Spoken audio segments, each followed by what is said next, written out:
but they're going to drive me crazy tonight. And we're on.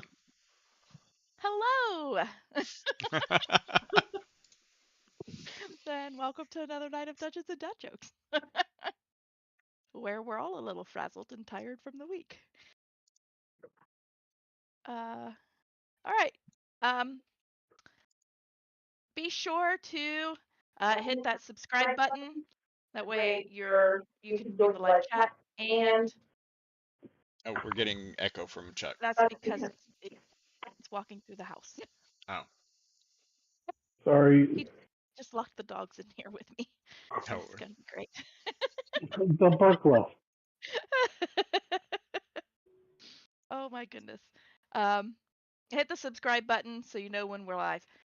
And turn on the notifications. Don't forget to check out our website at dndaddjokes.com, where you can find updates, town crier, and little notes from me. So let's get started on tonight's session 39, titled Where the Water Runs Red. And we will go ahead and read what happened last week. Yes, that is what happened last week. All right.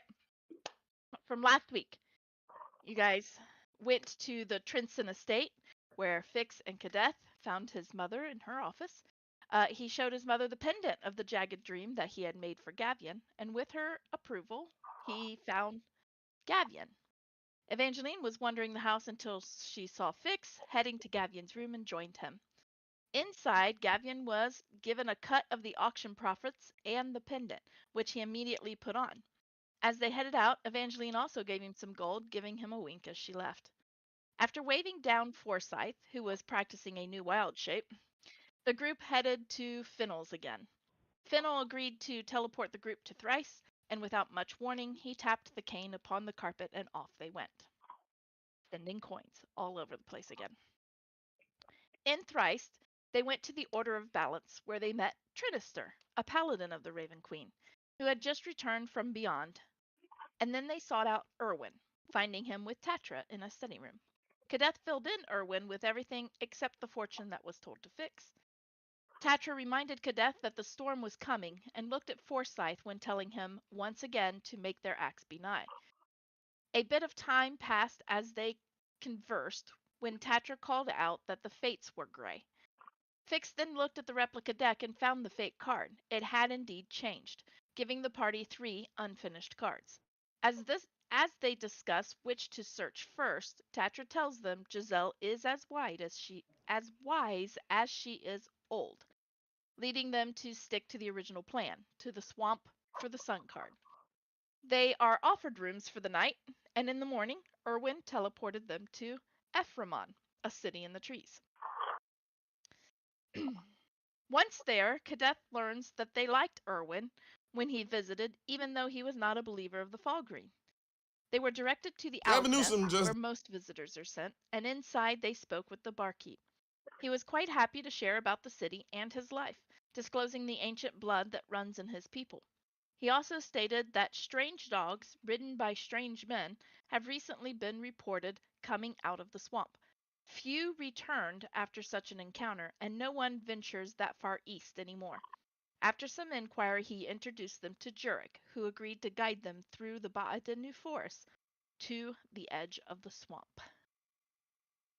So that is where we left off, and it is... Everything's really green here. It looks just... colors are off. My shirt. It's got to be my shirt. Sorry, I'm totally distracted by that. It is. You have the rest of the day. I think just afternoon-ish, maybe late afternoon. You have some time to explore Ephraimon and get some rest. Jurek has decided or has agreed to leave town mid-morning the next day.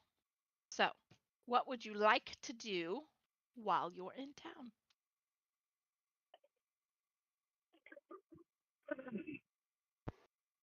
Are there any tourist attractions? Not really. Nothing that screams tourist attraction. Then I will go to the town square and see if there are any opportunities. All right. You will find opportunity.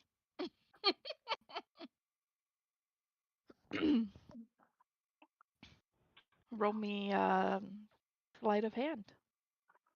Okay, trying to get my character up. Okay, because I'm on my phone right now. Yeah. At least for that. Okay, sleight hand. 20. Oh, I geez. rolled a 10. That's pretty good. You are going to find. A 10 is not good. But a Yeah, 20? it coming out to a 20 is. Yeah.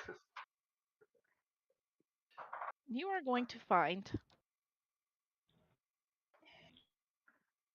quite easily a gentleman walking through the square, seems to be headed toward an upper level of the city, who does indeed have a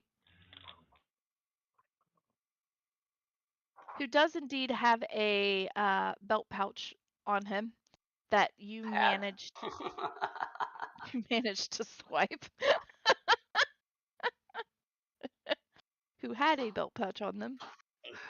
You managed to swipe without his knowledge. Okay. I will wait to search it. And in the meantime, I'm actually going to just change forms slightly and follow him. Okay. Because if he's going to the richer part of the city, there's a reason for it. All right. You begin to head up to an upper level of this city. What are the other three of you doing? I'm gonna just wander around and look and see if there's any evidence of any temples or anything of that nature. Okay. You look around. Actually, give me a Or order of truth or balance. perception check. I do not have my dice out yet, so I'm going to use D&D Beyond. Yay! You may use investigation if it is higher. It is much higher. Okay. That'd be a 21. Okay. You're looking about town and looking for the telltale signs of a temple of some sort. You do not see any building for a temple. However, as you kind of move about the city, you do see under the edge of some roots the roots are rather tall. They create very cavernous holes in the ground. But just inside one of these little caverns, you do spot a statue. The statue appears to be a woman in almost what looks like robes, but as you kind of get a little closer, it looks like foliage, branches, leaves, things like that. That or she even seems to be foliage. dressed in foliage. Yeah, Foliage. She has foliage. trouble with that I word. have trouble with English. I just I've can't. noticed. Yeah, it's like it's only the language you speak every day. Yeah, careful. I'll learn you how to speak it right. All right. Anyway, so just inside, you guys, she's clothed in branches and leaves and flowers in the statue, and she seems to have really long hair that kind of hangs around the sides, and upon her head is a set of antlers. But what's really intriguing, you see this as this is obviously someone of import, or possibly their god, or something of that nature.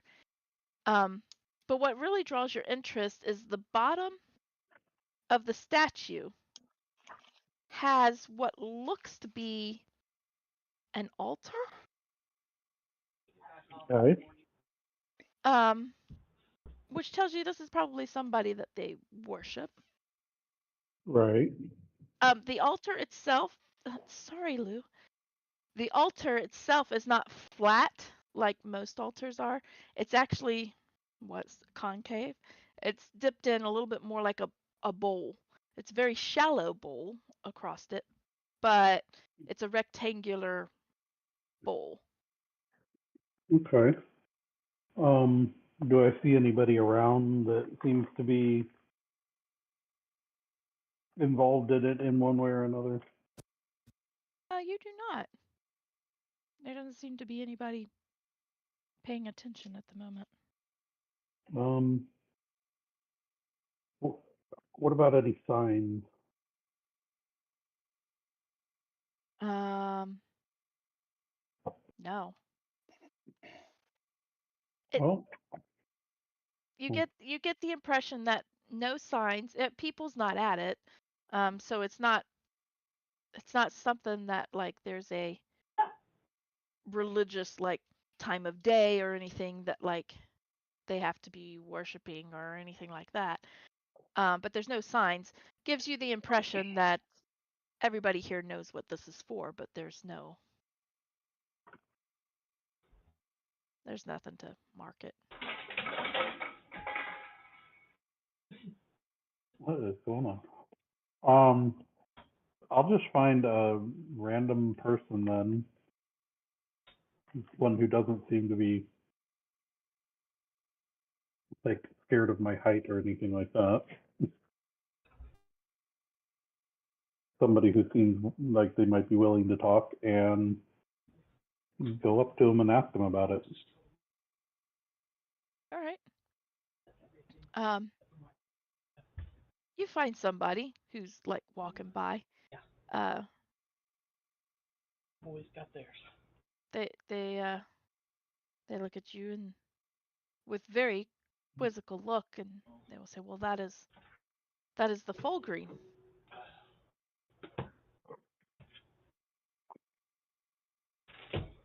Have I ever heard of this or read of it? Only from the gate guard. I forget what he told us. He just said that Erwin didn't believe in it. He was a non-believer. Oh. Well, Non-believer. then I'll just ask the guy. Well, what is the fall green? Oh. The fall green is Emergency window shutting, sorry. emergency window shutting. You guys didn't hear that? No. You can hear my fan, but you didn't hear that huge clap of thunder. Oh. Nope. I didn't hear the thunder, but I did hear something. What? Senior can't hear anything. What? Exactly. They will say that is the full green. She is the goddess of the forest. Interesting.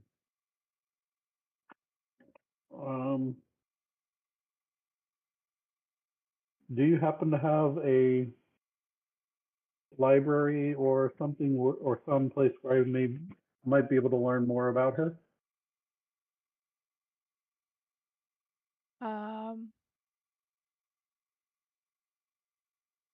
I don't know if we have anything written about her. You could probably talk to the elder council, and they'll kind of point up toward the upper levels.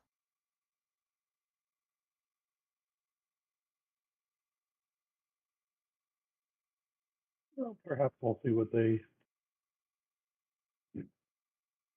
might be able to tell me, or at least if someone there can point me to resources. Always interested to learn. All right. You make your way to the upper portion of the city, beyond the Owl's Nest, which is the direction that they gave you some directions to get up to the council chambers, where there would be an elder there that could probably talk to you about it. Okay. So you make your way to the upper level of the city. Yep. Evangeline, Yes. what are you doing in Ephraimon? I will probably take the afternoon to work on my constructs. Okay. So you are gonna tuck away into your room and tinker. Mhm.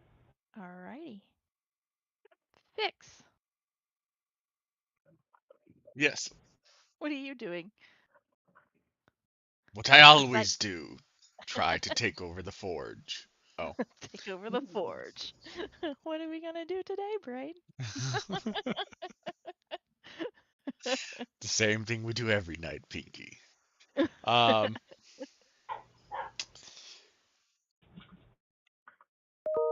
hmm. Yeah, I would probably be forging. Um, not only Evangeline's pieces, but I would also start to forge another uh, pendant of the Jagged Dream. Okay. And while I took great care in the other one, I'm paying extra close attention to this, like just getting it as immaculate and perfectly crafted as possible. Alrighty. And I can roll for that if you would like. Yes, go ahead and give me a forge check. And Evangeline, Yes. give me, what do I normally make you do for the tinkering? Is it Usually do Numenera. Numenera? Okay, yeah, give me that check.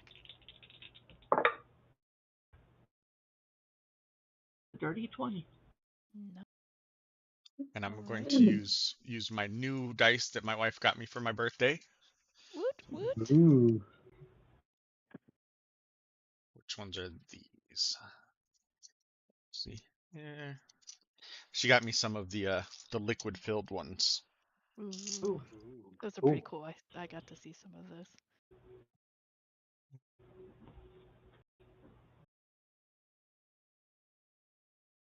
I don't know if you can see it very well. Shimmery. It's all shimmery. All right. Ooh, I will take that. Just need to double check my bonus. I think I remember what it was.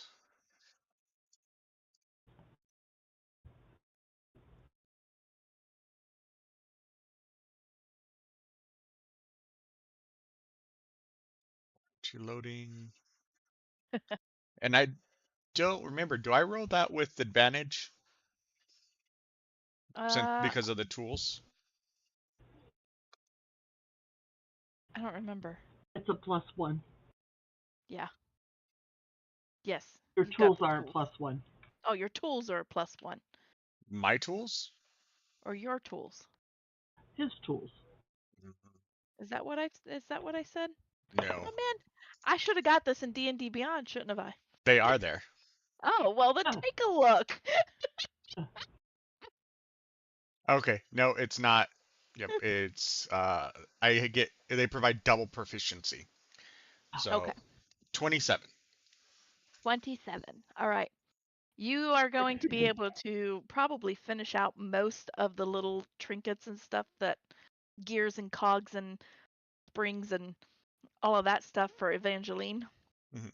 You're going to be able to finish those out and give them to her, and get Oh, bless started you. on the Jagged Dream Thank you. pendant. And you get its good basic shape all put together. From there, it's just the fine detail. Evangeline, with the new gears and trinkets and springs and sprockets and bolts and all the tiny little pieces, your eyes are going to start crossing as you're putting this together. But with your dirty 20, I'm going to say you're able to finish out the teeny tiny construct. Teeny tiny construct. At least the prototype thereof. Okay. Once I finish it out, can't find my glasses cleaner. My glasses are all smudged. once I get it all finished, I'm going to see if I can direct it to move exactly where I want it to. It does indeed move.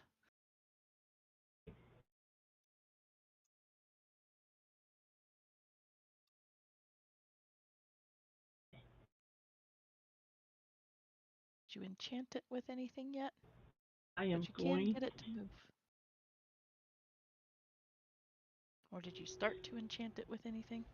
I'm going to, but hold on. I have to clean my glasses so I can see. Let's see. What can I do to it? I want to do something fun to it.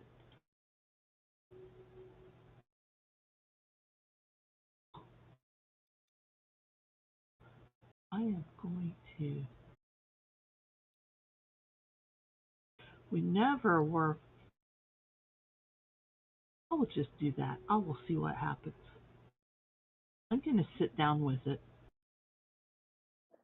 And I am going to, and I do it as a ritual. I'm going to inscribe it with got it inscribed with all of the runes. And I'm going to cast Find Familiar on it. Okay. And I'm going to investigate. If TC still is enchanted with it, as well as ETC. DC. Roll me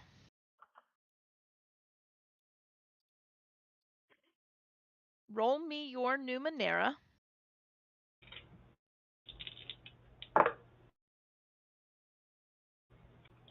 27. 27. Okay. Roll. Don't roll. Call high or low. Low. Well, I'll be buggered. I rolled a 12. I gave you a 25% chance. And I rolled a 12. You have TC and TTC. Both seem to be working. Do I know Fix is in his room? You figure. I mean, you hear the tink, tink, tink. Okay. I'm going to take TTC down to 6. I don't know how teeny tiny he is, if there's the crack under the door is big enough for him to slide under. Say you probably have him. TC, what did I say, was like 6 to 8 inches. Yeah. Yeah. TTC, I'm going to say, is probably about 3. Yeah. About half the size. I'll see if he can fit under the door. That's a pretty big crack in the door. Big crack in the door. It depends on how well the door's made. He's going to try because you're going to tell him to try. But he gets really low and you see him. He gets like a little in and kind of gets stuck. Is he making any noise while he's doing it? Any scratching sounds or anything? He's making a little bit of scratching sound. You can roll me a perception with disadvantage if you'd like. You're very focused on tink tink tinking yourself. Yeah, I'm actually going to roll that at disadvantage because I am forging at the same time. Yep.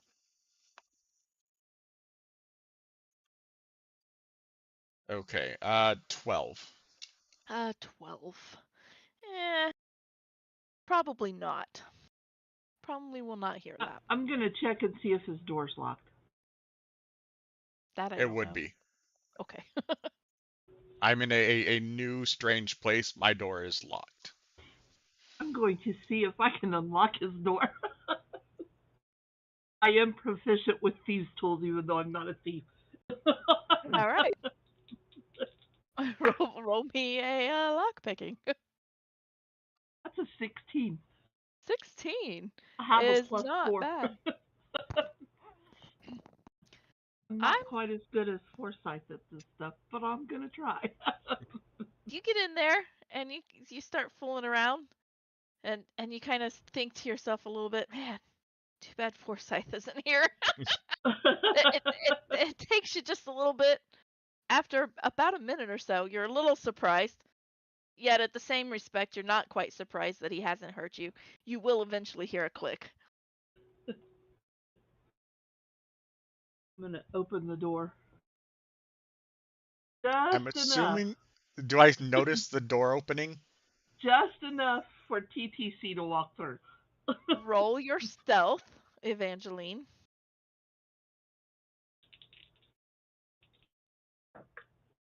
Do you want me to roll my perception? You're Dirty gonna need to 20. roll your perception. Dirty 20. I rolled a 19 for a dirty 20. Nice. Perception. 22. All right, you will see the door start to crack open. But as soon as it's open by about 2 inches, TCC will walk through, and he's only like this tall. I kind of look at. You might not notice TCC or TTC, but you do see the door open. I know I locked the door. I see the Yes. door starting to open, and I cast web on it. Ah!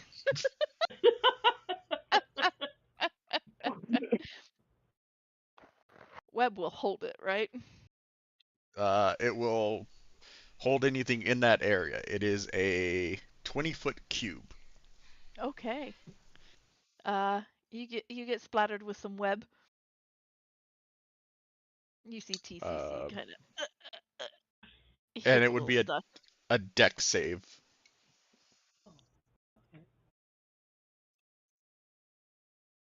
Oh my gosh, I'm gonna have to come up with stats for TTC, aren't I? Yep. Might as well come up with a. I think I got TC on there. You have TC, okay. Yeah. I rolled a natural 20 for a 21. You are not restrained, but it is difficult terrain. I'm not moving, so that's okay. Go ahead and roll a d20 for TTC, because he might get stuck. It's a strength check or no dex check, you Dex. said. Okay. I rolled a 13. Okay. He's gonna be stuck. He's stuck. Forsyth, is that you? No. Well, yeah. Forsyth isn't even there. I wouldn't. No, I'm actually saying that. Yeah, it's not over the. Yeah, it's not over that. It's just. It's not very nice to try to sneak into people's rooms. And if you're not Forsyth, I really hope you leave, because I don't feel like hurting people right now. I would like to go back to forging, please. I'm gonna pull my greatsword from my pocket. I'm just gonna try to cut TTC out. I see a great sword coming through the door. Seems to be very precise on how it's cutting, though. It's not like just hacking, that's for sure. If you're looking at, you should be able to notice TTC. Yeah, once you start to see where the That's great who I'm sword's being working on cut. freeing. See this teeny tiny little four-legged. I walk up and I reach down, like avoiding the great sword. I reach down and I pluck up the little construct and I start looking at this. And then I let the web drop and I open the door and look at Evangeline. Who's grinning? I'm gonna try to I look through. Now that Fix knows it's me, I'm gonna look through my teeny tiny construct. Okay. All right. What does it look like when you take on the vision of your familiar? Like what do you do? I kind of get my eyes kind of fog over as I'm looking, and I don't move a lot because I can't see where I'm going. That's the same when you're watching TV. So, Fix, when you open the door, you're going to see her grinning, but her eyes are kind of fogged over. I'm somewhat familiar with familiars, I would think, as a sorcerer. So Yeah. I would look at the construct and I would kind of like she might get a little bit dizzy because I look at it in front and then I start like turning it around and inspecting it. So Whoa!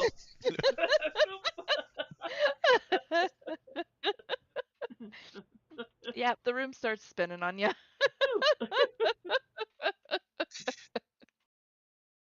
yeah, And I'll look at Fix and grin and say, "It worked." it did. But be careful going into people's rooms. That could have been like much worse than a fireball or than a web. Sorry. I was just testing out my skills. Well, I'm glad I was not in a bad mood. I figured you were completely engrossed in whatever you're forging. Yeah, that is typically true. Remind me to barricade my doors from now on. It's not the enemies you have to worry about these days. Right? Though, I don't I don't know. I kind of gave up on the whole fireball thing, so not sure what exactly I would have done. You could have screamed for help. Eh? I would have heard. Huh? I would have heard. Yeah.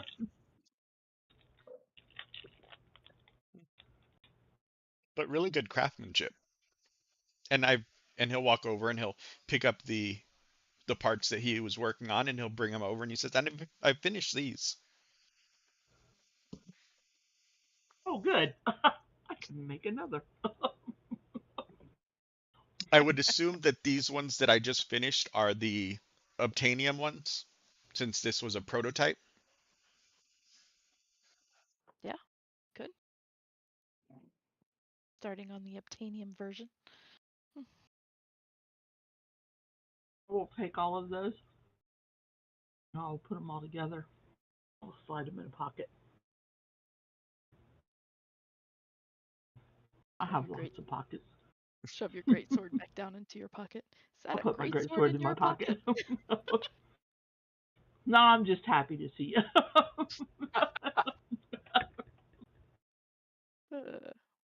All right. Forsyth, you're following this guy for a little while. You get up another 20 feet. There's another little platform, it seems, with lots of bridges going out to various trees. This seems to be like a central area. There is some areas on this platform for people to sit, converse. You do see several people kind of chatting. This looks like a gathering of um, elders. These people are older, or at least they appear to be older, slightly. They are talking city business. Uh, you will overhear some conversation about the dangers of the eastern side of the forest, and that they are considering making that just permanently off limits, like via law, as opposed to just word of mouth. But Okay. you hear talk. You're going to pick up really quickly that this is going to be the upper echelon of Ephraim. Ephraimon. So this is Okay. These are the I'm the going council. to clean myself up a little, straighten my gear. I'm going to go into an alley and change into an elven shape because that seems to get more respect. About 6 foot tall elf. And I'm going to approach them. And I'm going to say, myself and my compatriots might be able to help you with your problem with those woods for a price. They will kind of look you over. And they kind of, you are new to Ephraimon, are you not? Yes, I am. We've been traveling the land helping others resolve issues with forces beyond their control or understanding. Interesting. Well, we do not know what exactly is causing the eastern edge of the forest to become so dangerous. I'm sure there are some clues to what might be causing it. If you can define or describe the types of things that are happening that are scaring people. Well, the reports of people who have returned from the area talk of hounds or dog-like creatures that are, they have very long claws, like three-toed claws, very long skinny tails, and beak. They have a beak instead of a snout. They say Interesting. that they are red in color. I have not heard of these animals before, but Would Forsyth have heard of these types of animals before? you have not. These are unusual creatures. Okay. That definitely sounds like something that is up our uh, alley, so to speak. Things that we have dealt with in the past fit this kind of parameter. As I say, for the right price, we would be willing to check this out and try to resolve the situation. As far as I know, we're not doing anything. Well then, this is something that I think I should discuss with the rest of the council then. Um, Perhaps you could gather your compatriots and meet at the council hall. He will I think point you in a direction. Yeah. that can be arranged. At what time would you like us to be there? Let's go sunset or just after. I am High Elder Farvin. And let them know that High Elder Farvin? Farvin. Okay. Yeah, Farven. Farvin. no problem. Farvin Nugan. Farvin Nugan. That's right. Farvin Nugan. Just Okay. and he will direct you. He will say, "You just cross this bridge and go to the cloud tree." Uh, they call it the cloud tree. Um, there in the cloud tree, that is where we hold council. Okay. I will gather my compatriots and we shall take a listen to your proposal and see if we might indeed be willing to help you as a group. That would be most appreciative. If we could take care of this issue, that would open up much on the eastern side of the forest for us. Forsyth will do something outside of his nature. He's going to reach around and take the bag. By the way, I found this on my way over here. Does it belong to anyone? He will look at it, and it's a very fine bag. You realize as you know when you took it that it's very finely crafted, and it does indeed have like a little pendant that hangs on it. And he will say, "Ah, yes, this looks like this belongs to Mistress Alethina." Ah, well, Oh, I wait, no, found it on my. I told you a gentleman, didn't I? Never Yeah, it mind. was a gentleman. It That's was a okay. gentleman. Yeah. Let me get a different name. Uh, Elder Lucas. Okay. Lukas. It looks like it belongs to Elder Lucas. It was not a female. I told you Well, gentleman. please It return was it that. to him. I will indeed. Thank you so much. And he will attach it to his own belt. And he will stand up and he'll say, "Until sunset then." Until the sunset. And he will give you a slight bow and head off toward the cloud tree.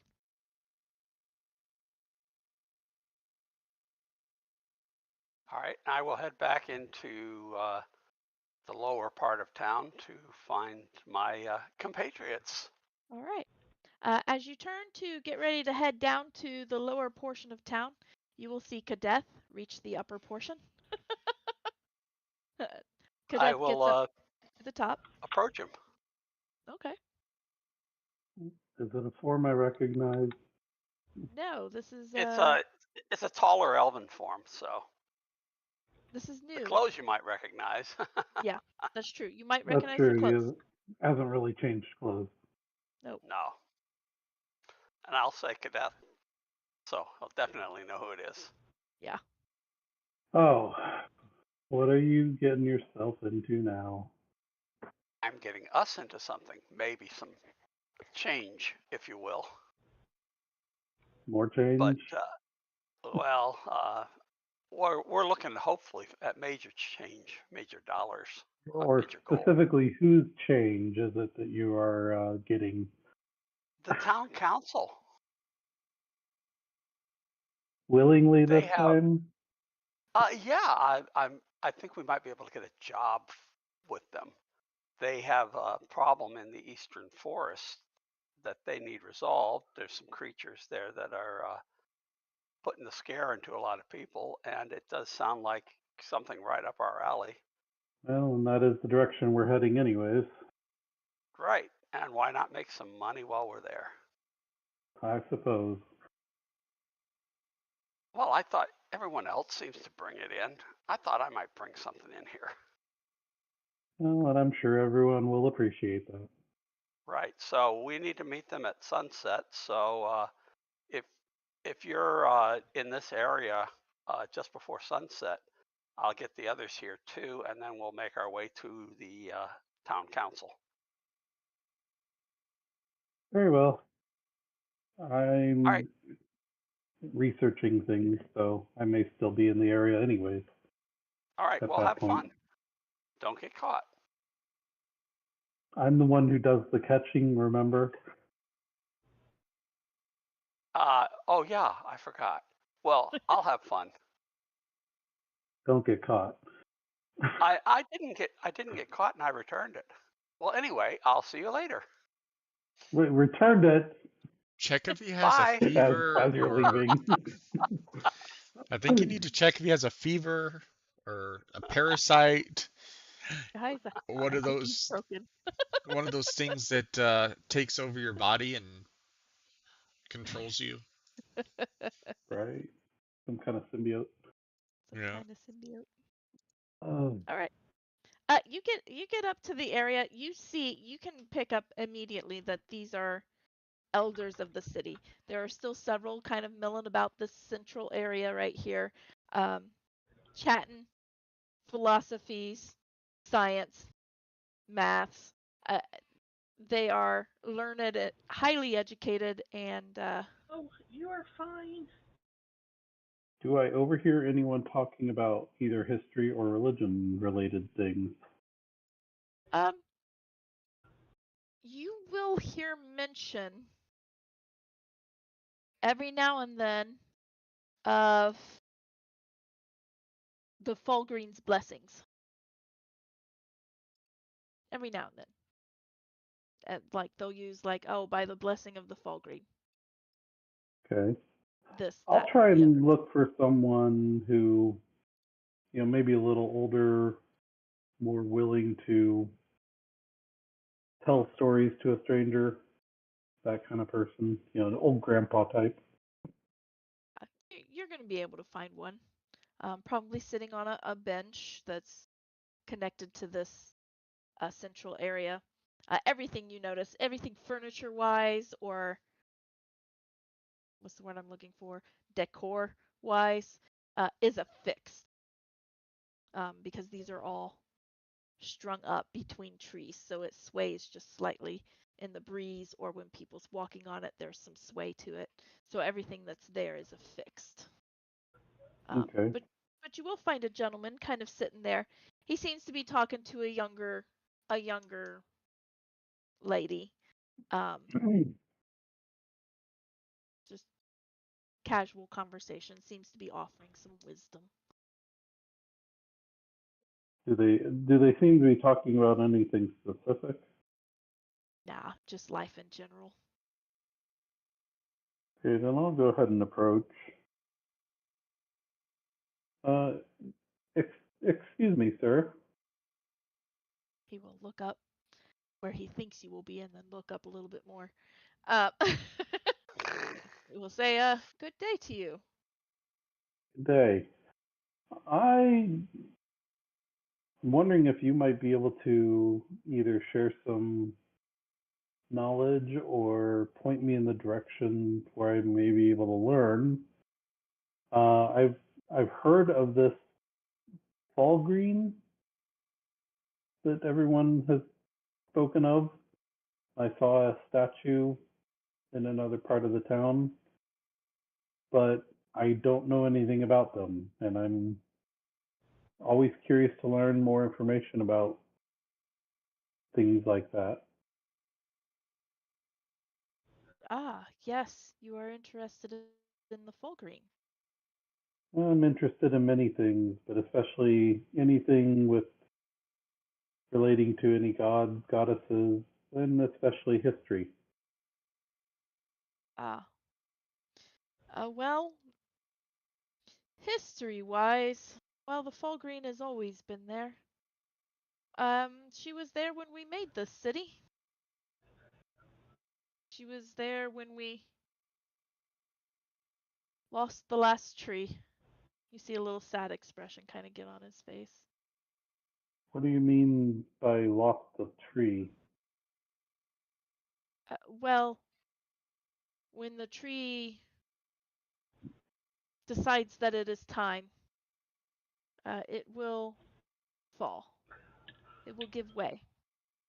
And when one of our trees fall, it is quite dangerous in our city if a tree falls. Um, I believe that.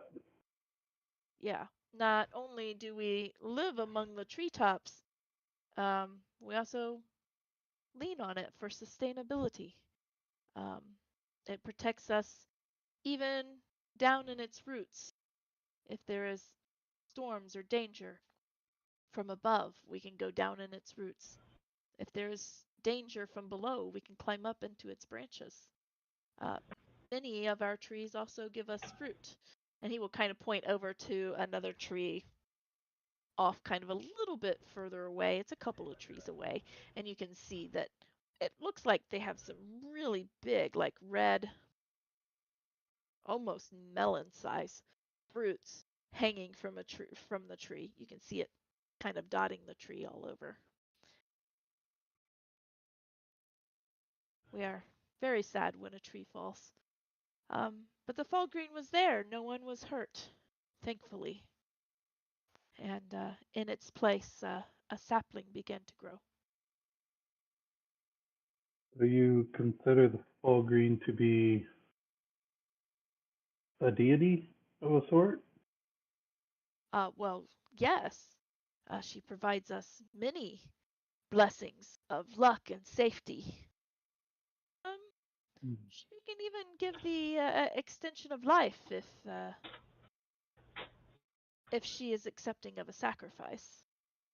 Do you happen to know if she goes by any other names? Um, that I do not know. We have always called her the Fall Grain. See.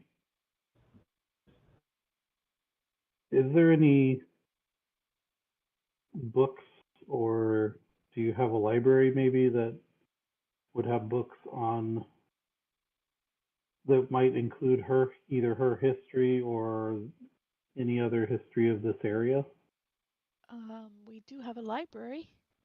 I don't know how much history is in there in regards to the Fall Green, but of our city, most definitely, and of the forest, most likely. Come, that will be in the fire tree. This way. I will take you there. Thank you.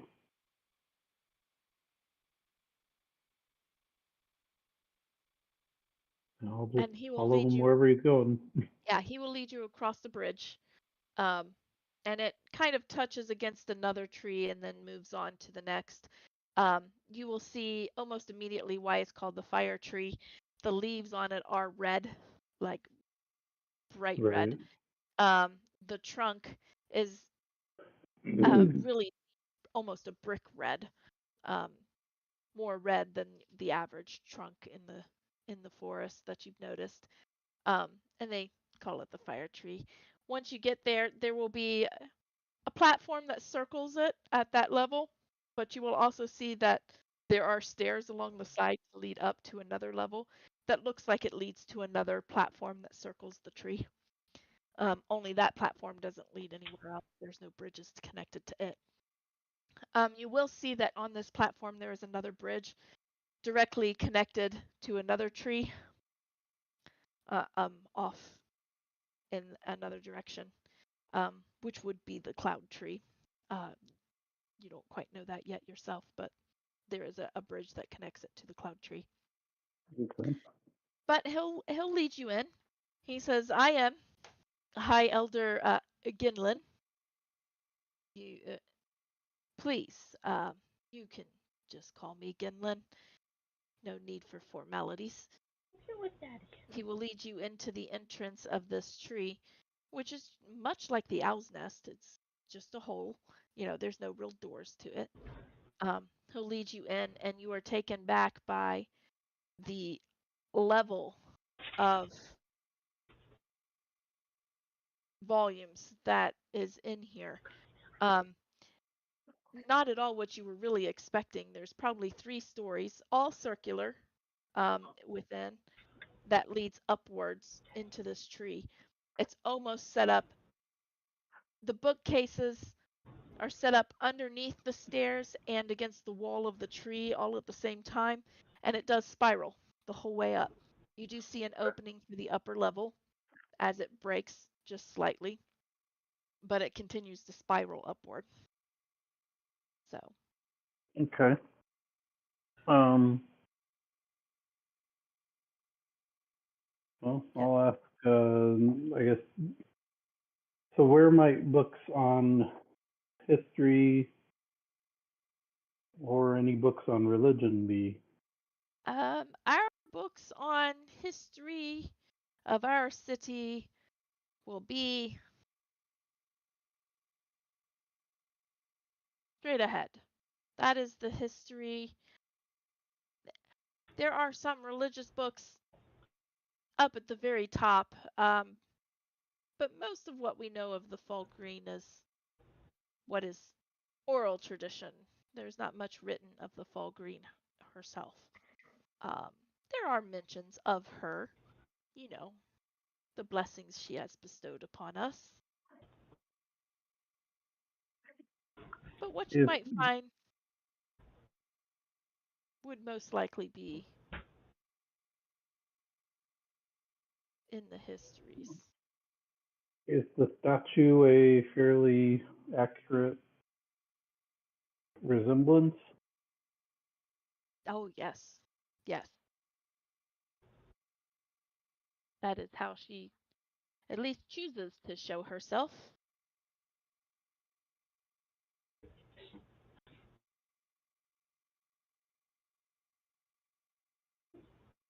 Well, I definitely would be interested to read some of the histories. Although, if you have anything older, that's the history I'm most interested in recently. But I'm always interested in both recent and and ancient history. Has this city been around since before this age, or only during this age? What, the city? Yes. Oh, this city's been around for many ages. I was born here in the city. I How would old does say this guy look? he looks pretty old. Well, Right. Are we talking pretty old for a human, though? He looks pretty old for an elf. Okay. So he may have been around since for a couple ages, maybe, depending on how long they are. I don't know how long ages are It varies. Ages are entirely. based really Well, more on yeah, I major mean, events. Um, so it varies. It's not really like a century or anything. To him, he will say, I remember the eighth world.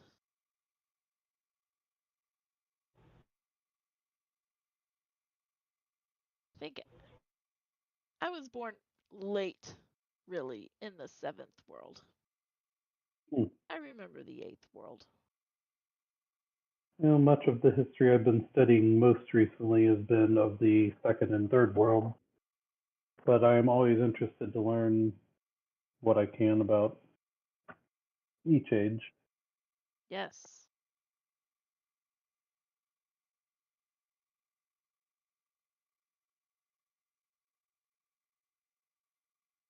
Oh, very well. I'll spend some time here. I think my companions might have a meeting with somebody this evening, but I may spend some time perusing the books in here at least, if Yes. that's all right. Absolutely.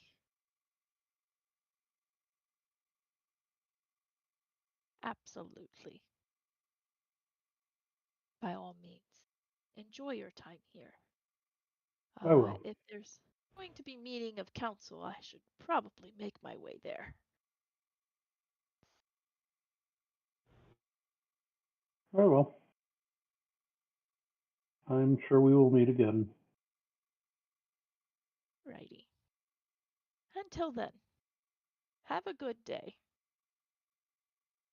You as well. And And he will give a slight bow and head out.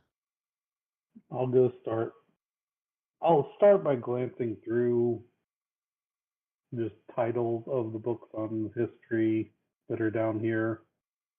But then I want to kind of make my way through up to the where the religious ones are too, and see Okay. what's there. Okay.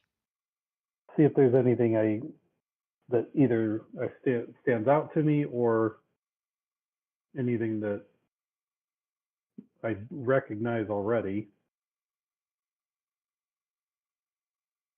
But specifically anything that stands out that I might be able to get more, just learn more on, because that's what I'm here for. Yeah.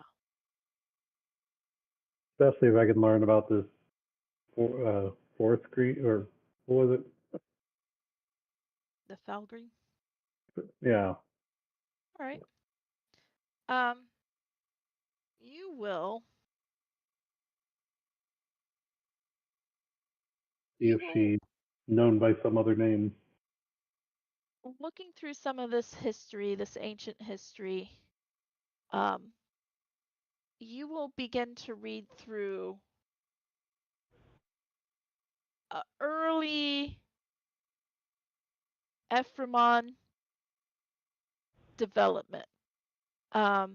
You read about how the Fulgreen presented herself in aiding the early elves bend and shape the central tree to their needs, opening up the roots for caverns, opening up sections of the tree itself to have shelter in the higher levels, how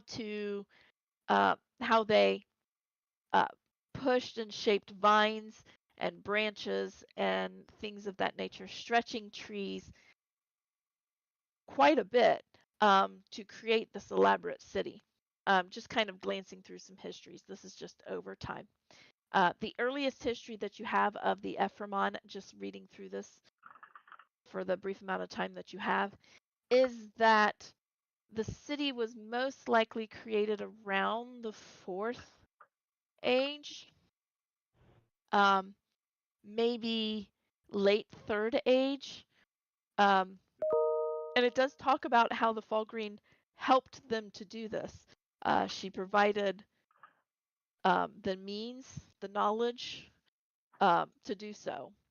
Uh, you will read, just glancing through, probably about the fifth age, that the city had expanded quite a bit, both up and out, and the central tree fell during the fifth age. And in its place was a sapling, which the Fulgreen also guided them on how to get the sapling to grow into the immense central tree that is still there right now. So this central tree, you're guessing from reading these books where the owl's nest um, is from the fifth age. Okay, It is so a it's very pretty old old. tree.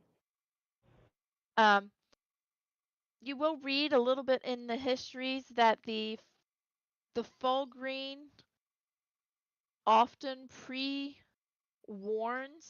of a tree that is going to fall.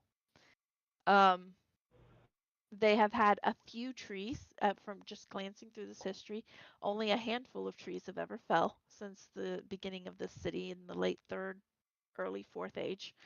Only a few have fallen. And the most recent history that you have was probably about 100 years ago, that the latest tree that fell, that there was no warning from the Falgreen when this tree fell, that the tree did fall, but thankfully the tree was unoccupied at the time of its fall. But there was no warning, as was normal.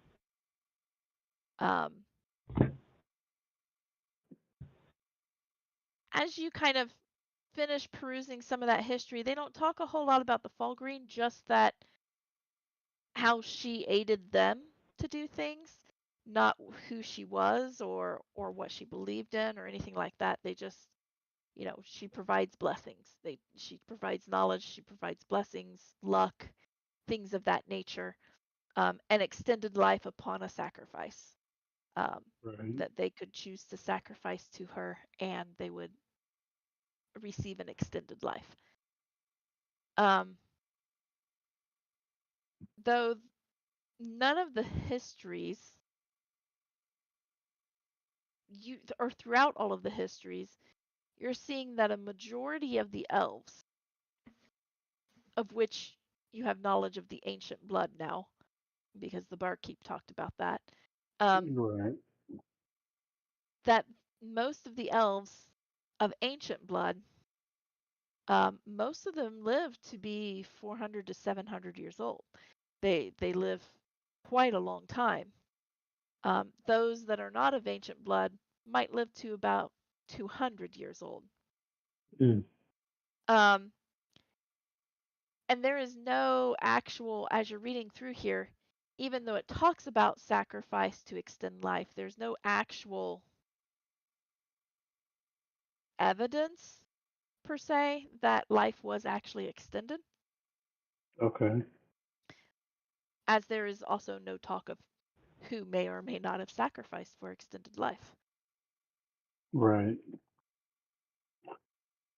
So after kind of reading through that, you kind of start climbing the stairs and start perusing some of the books, looking up at the top through some of their religious books. You do see that as you get to the top of the tree or higher in this library, the books become older, more fragile. Roll me your investigation.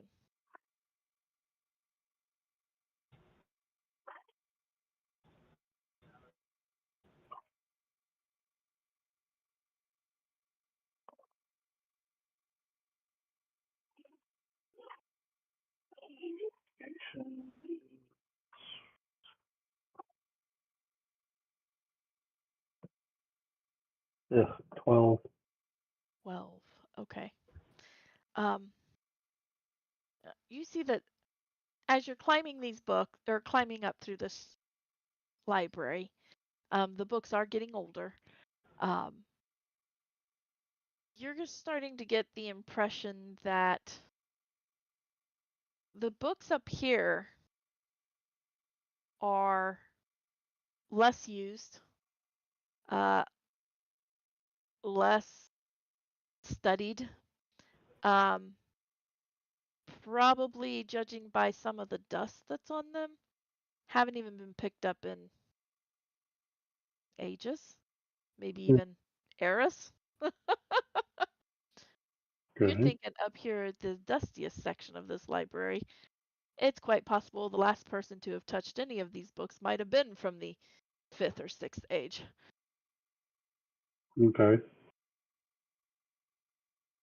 Well, I'm going to look for any that are, you know, extra old that might specifically talk about.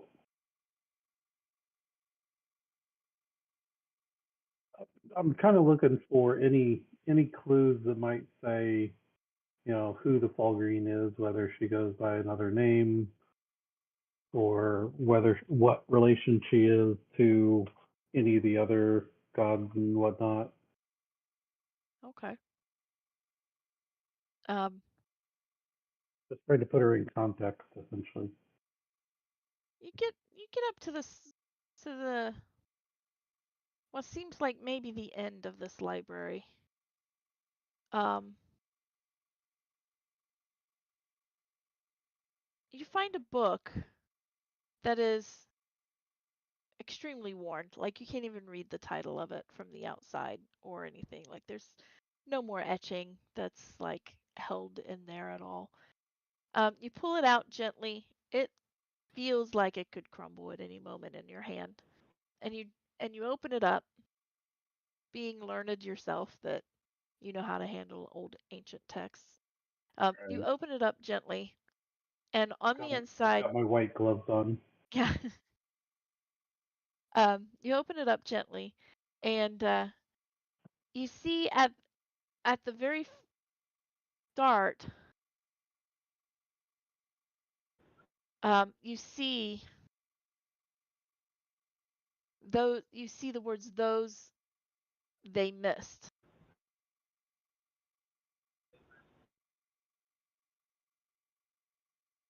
Like as Um, a title or something. yeah, it's kind of like the title, those they Okay. missed. Um, and you kind of interesting. You kind of flip it over, and it'll say, in in the age of the fallen cities. They don't name it a world or anything. In the age of the fallen cities, we dispersed.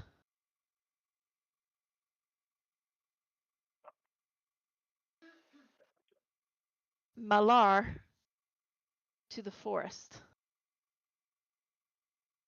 Malar. Is that something I've heard of before? Sounds vaguely familiar, but I can't place it myself. Roll me a history.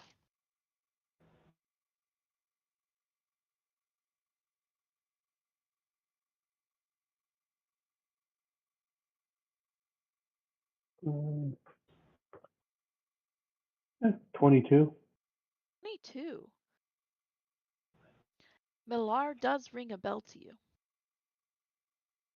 Millar, if you recall correctly, was a lesser deity, not very well known, worshipped by those who tend to stay hidden, such as druids and such. But Millar had a bloodlust, a bestial savagery about him. Okay. You know him to not be good. He is an evil deity. And he brings about his own chaos.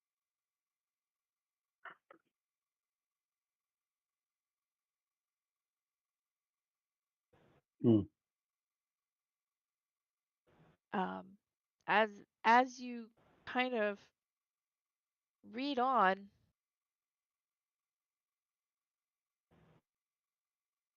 you get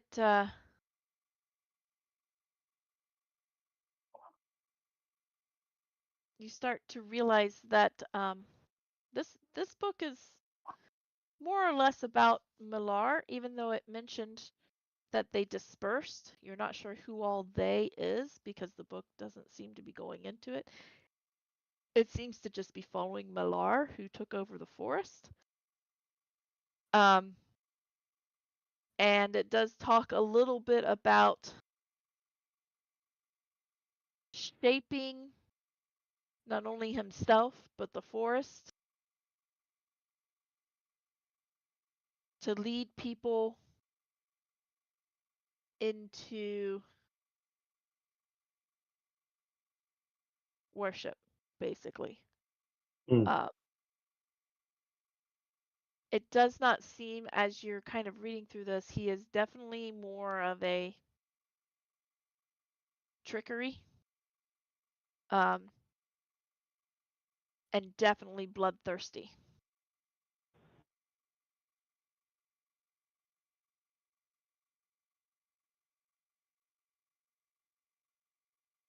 Huh.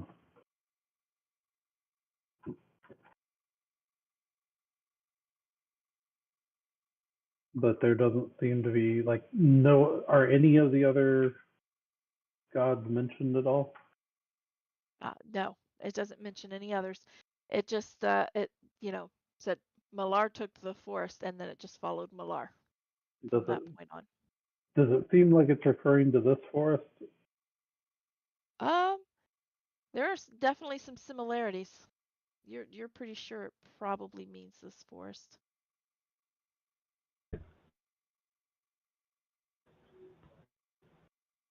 Okay.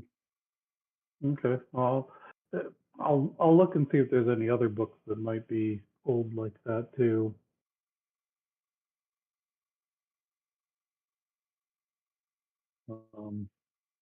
But also, I mean, depending on what time it's getting to be at this point, since I know. Yeah, it's getting close to time. You're sure of it. Okay. Because you have Well, I'll actually just spent some time in here. I'll keep all that stuff in mind and maybe discuss it with everyone later. But Okay. I'll start heading down back down to everybody else. Alrighty. Forsyth, you head on down.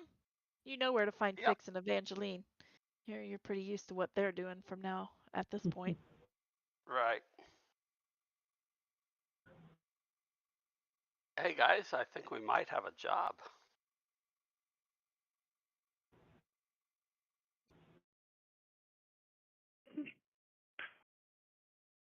What kind of job? Clearing a forest, some evil creatures.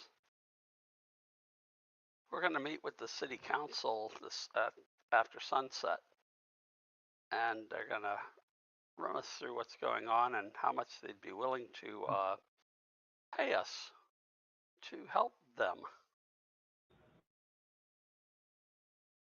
Did you get a sense of how desperate they were?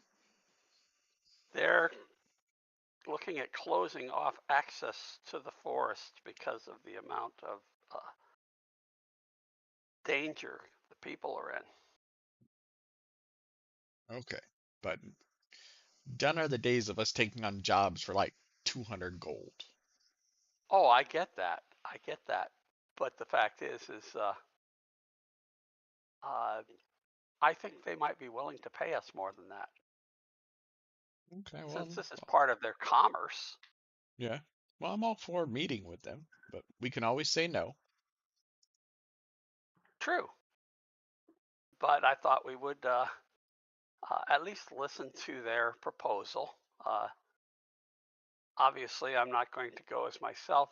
This is not the form they saw me in. Okay. But we shall see how they react. Works for me.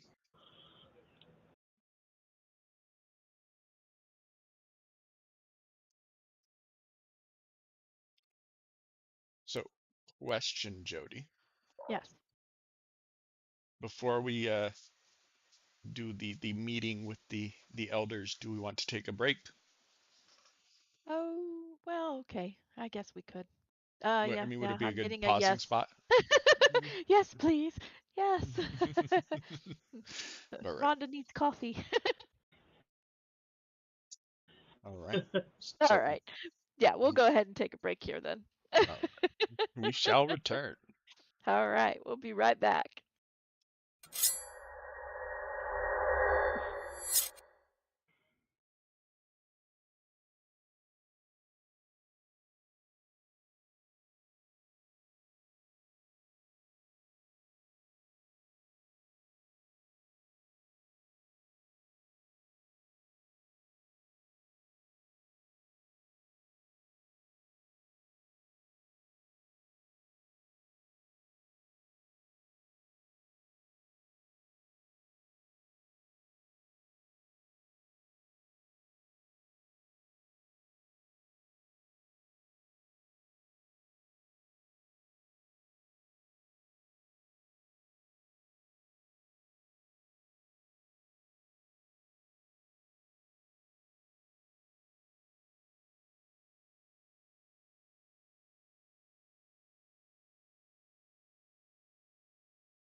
Quick, get out your comments now. And we're Ah. back.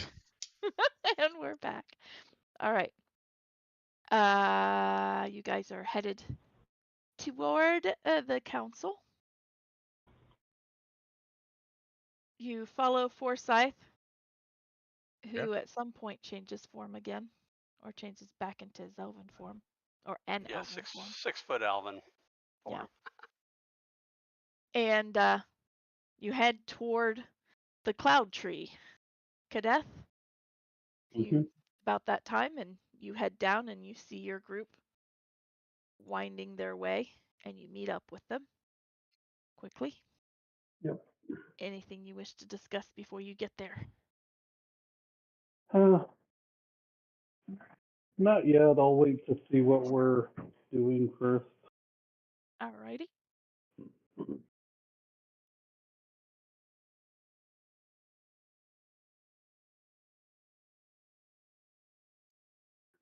Okay.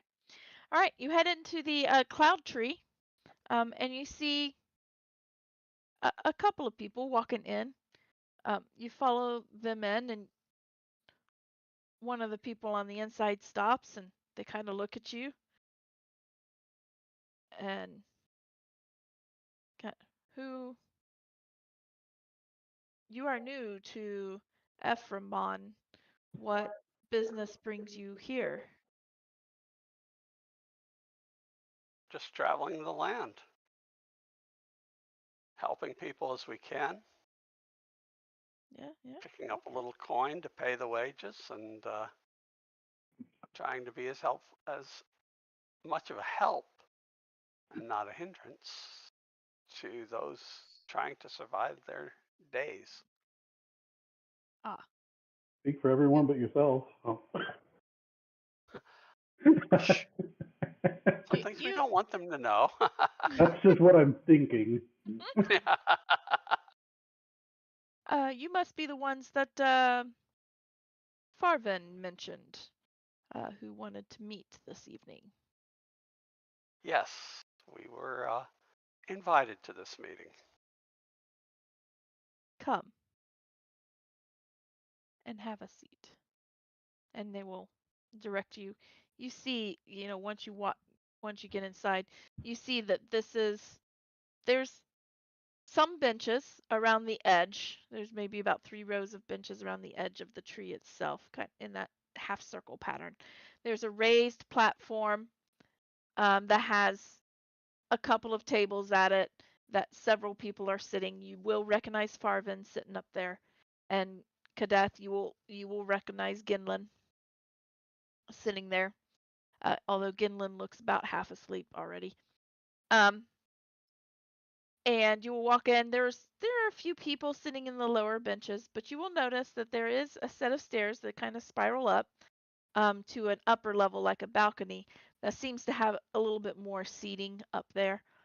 They do recommend that you sit at the lower level as you have business to discuss. The gentleman will walk up and take a seat at one of the tables.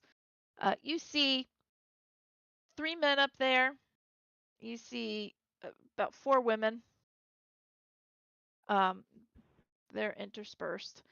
And after a little bit of time, you will see Varvin stand up. And he will say, I call to order the council of Ephraimon to hear a proposal prior to our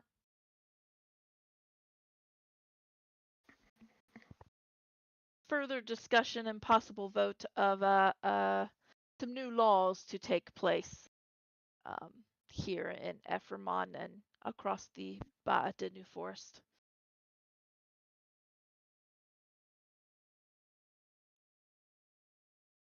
And he will pause. He will kind of look at each of the council members, looking around the room. You can tell they don't do anything too terribly fast around here. And then Farvin will then spot you, Forsyth, and give you a nod. please come forward. I will step forward. And your compatriots here, these are I your will compatriots. I will signal them forward. But for now, I will speak for them, which is unusual. Well, for now you will speak. the, other, Yeah. Yeah. the other three are like, great, what's going to come out of his mouth? We just don't know. Guess we'll find out. Your guess is as good as mine. I'm gonna prepare expeditious retreat. And Dimension Door. Yep, Dimension Door is on my fingertips. Oh, but with me, it's more like dimension. Dimension door. I Demented door. didn't say I'm taking you with me. Yeah. Yeah, but I have my own ways, so. Oh man. Yep. So, High Elder Farvin will say, please state your name and your business, your proposal. Well, we have been led to believe that you have an issue with creatures running the forest and scaring the people off. Our proposal is we do our best to clear your forest of the denizens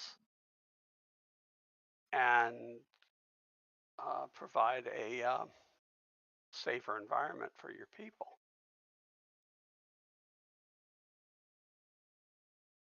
But we want to be paid to do this because we're not beholden to you. And there is risk in this kind of an endeavor. And being as we would be taking this risk on ourselves, we feel that we should be compensated.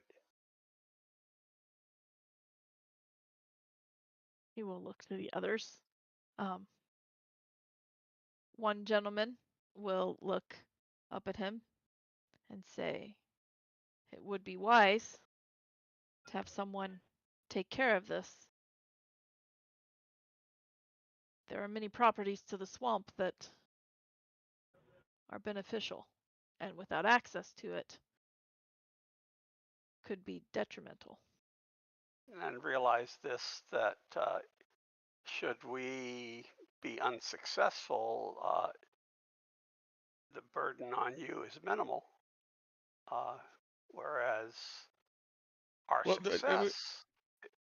why are we setting up? No, we won't be unsuccessful. Like, I'm not saying we will be. I said, should we be?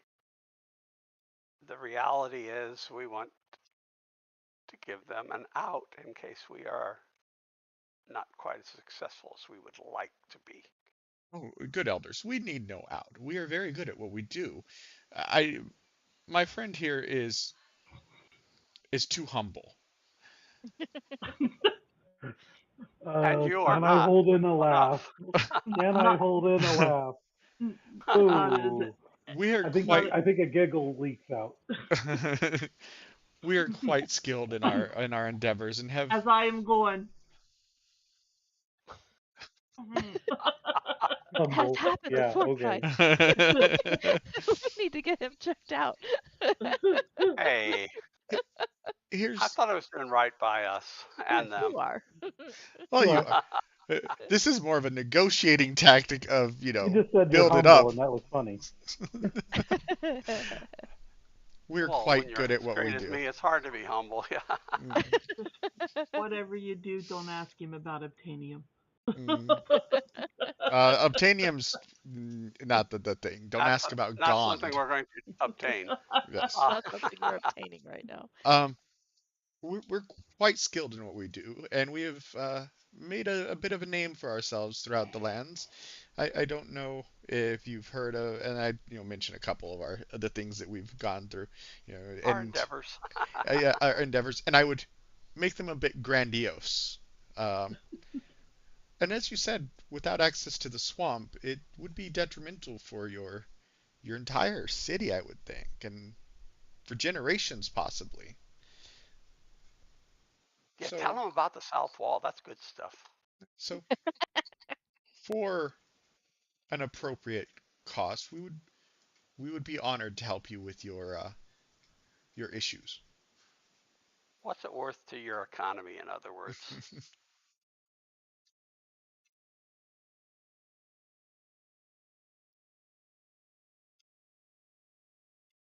Farvin takes a look at a woman sitting there, I'd smile at her and very charmingly. she's gonna try to persuade her. I, We I've know too much I about his charm. I have extreme charisma. Like I think me and Kadath are the most charismatic of the group here. You are. Yeah, I haven't even said anything. yeah. I've got a 18 or 20 charisma. Like I am a charismatic little dwarf. Mine's 18, so Yeah, yeah. I think mine's 20 because it's my primary. No, it's 18 right now. It'll be 20 next level. That's it. yeah. Uh, Mine will eventually get to 20. yeah. She'll smile back, and she looks at Farvin. You can tell, all of you, knowing that you have communication devices. You know Forsyth has telepathy. You you can tell that she is communicating with him, but not saying anything. Right. We know that look. You know That's that a trick look. we use ourselves. And he turns back. He says, "The council is willing, upon proof of your completion,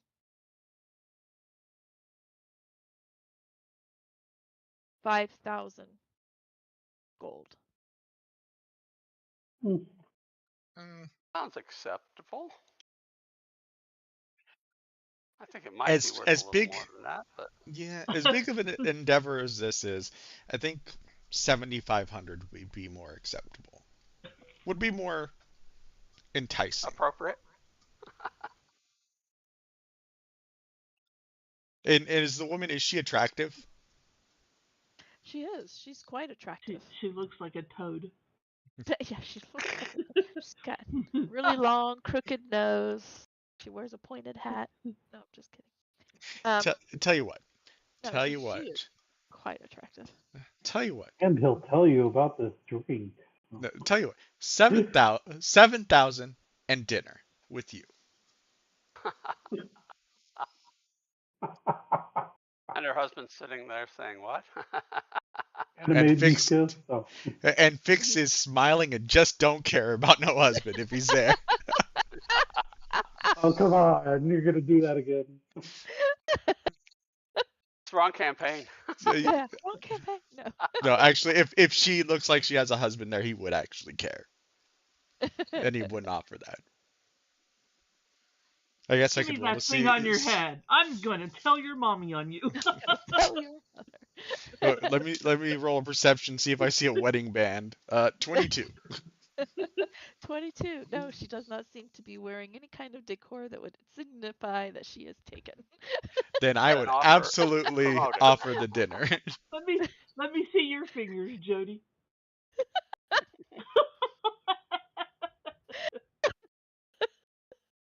See which one of us are married. Oh.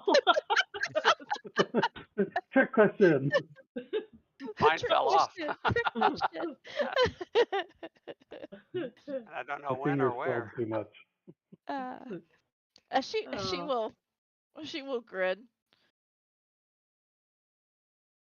It's so much fun to give your characters a hard time, Joe. Oh, it's It what is. they're there for. That's what they're there for. um, she will grin, and without looking at the other guy will kind of, you see him kind of shake his head a little bit. 6,500, and she will accept your offer for dinner. It's a deal then.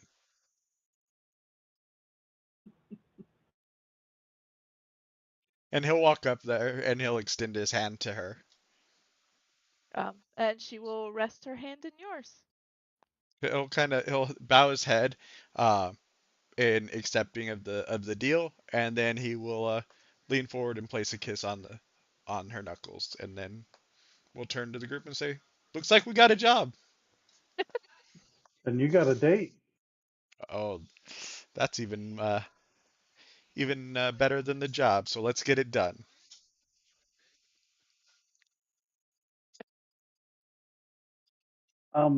Based on where they were talking about these things being, does that seem to relate to that the whatever minor god it was in the book the older book I was reading, Um, or not potentially anyway? not exactly. The Okay, book didn't specify where in the forest. It just said the forest. right. So you have a feeling that this is kind of that god's per se, at least in the fourth age or so. At least that The god's domain domain, here in the forest. It was the forest. and he was an evil guy, so He was an evil god. okay. Then I'll wait to tell everybody about that till we get back to the inn. Well, with that, Farvin will say, "Very well. Best of luck to you, and may the best blessings of the Fulgreen be upon you." And we will ask for good directions to the best place to start looking. Well, and he will motion to That somebody else way. who's been sitting at the court. He just kind of gives a motion, Eve? and he'll stand up, and you immediately recognize him. It's But he Jurek. doesn't recognize me. It's what? Jurek, your Oh, guide that you've already procured to go. Yeah. It's like, Okay, yeah, then. I will. Of course, High Elder. maybe the But he's got pheromone will keep to the wonder curses about of the this. Mylar away. He's got to wonder about this elf.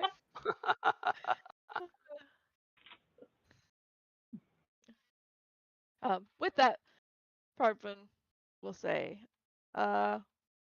we will delay the vote on our next action in regards to the east side of this forest until they return. Should they return. Oh, we'll be back. Yeah. Give us a month. I'll be back. All back. Yeah. Give us a month or two. Very well. These things Until take then. some time. We'll either return soon or we'll send word, one or the other.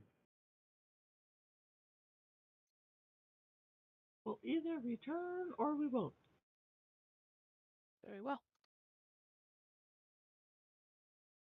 That concludes our business here. Thank you for coming to this last minute meeting.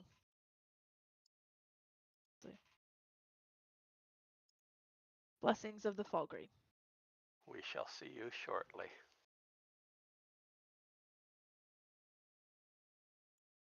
And then you see the young lady, whom you never got her name, kind of poke Ginlin, and Ginlin kind of comes to, is it over? Okay, let's go.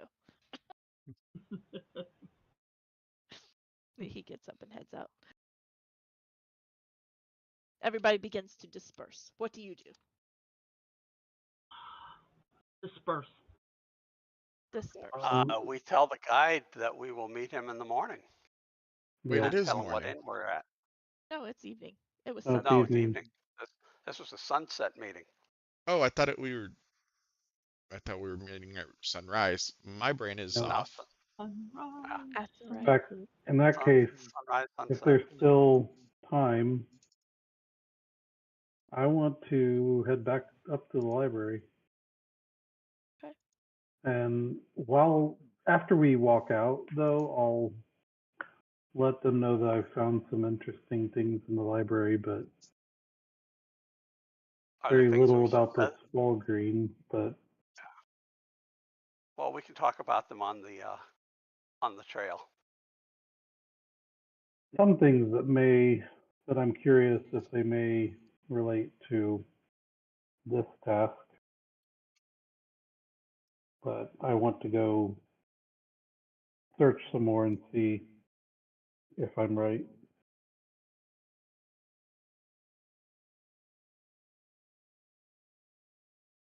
All right. I may be there late. So we will tell the guide to meet us at our lodging first thing in the morning. We'll shout him breakfast, and we will get on the road from there. That's our plan, at least. Yep.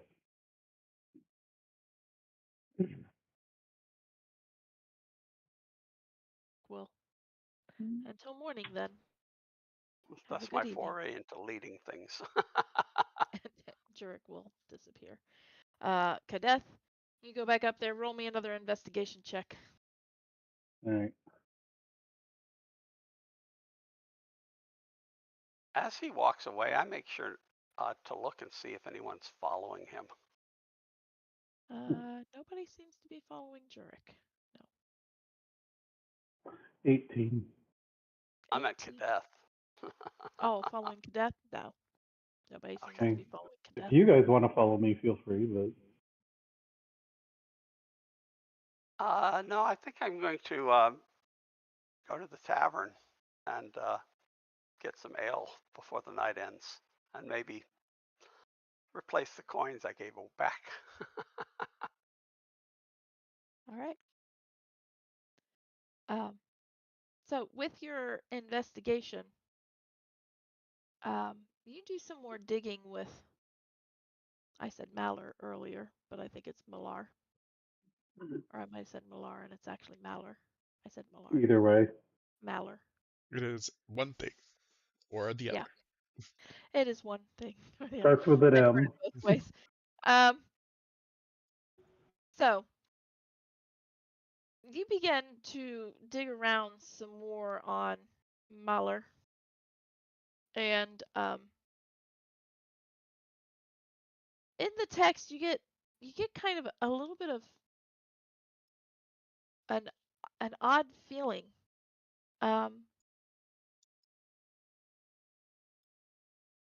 Actually, I'll be able to tell myself here in just a minute. Okay. As you're kind of reading through,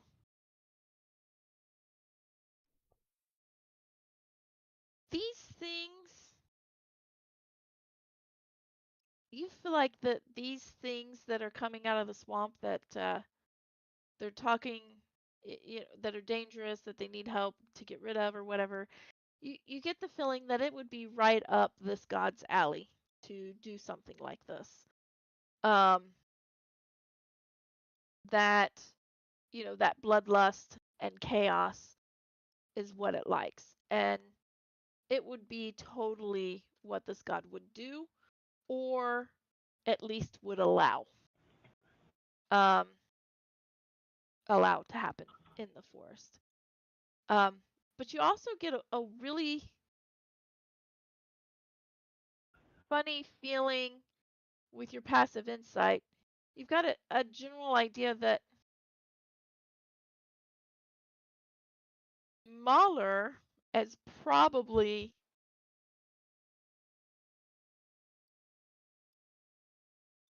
playing both sides of the coin, in essence. Playing the I'll protect you card, I'll aid you card, as well as allowing the destruction and the death to happen because of these things. Okay. You get a feeling that this god would definitely play both sides of this coin.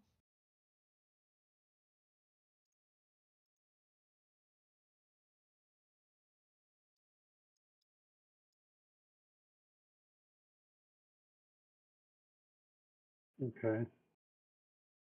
Um,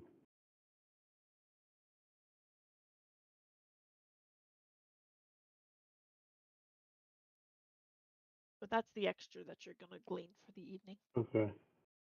I mean, if I still have time before I really need to get back so I can get at least a little bit of sleep, I'll look through the rest of the, or glance through the rest of the religion books and see if there's anything else that might stand out that would be, that would give me any indication about Maller or the Tall Green, or if there's anything about the Raven Queen. As you're kind of glancing through the rest of history, you're really seeing, like, catching some of the older books. The more recent the book, the less of Mahler you hear about, and the more recent you get, especially when you start getting into Fifth Age, you start hearing about the Fall Green.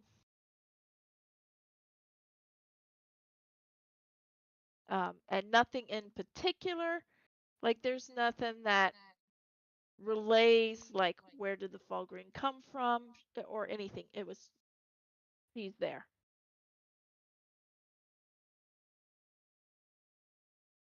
Nothing about who she might be or anything like that. No. No.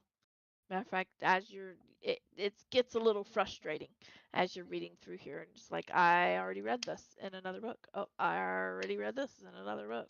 Like it starts to become Monotonous. um, but also oddly repetitive. Like this is no longer coincidence. This is, things are missing on purpose. Right.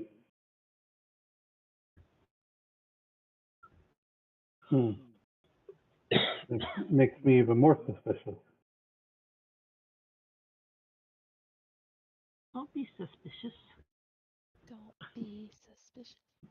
All Suspicious right. mind. Well, I'll go ahead and head back to the tavern then. All right.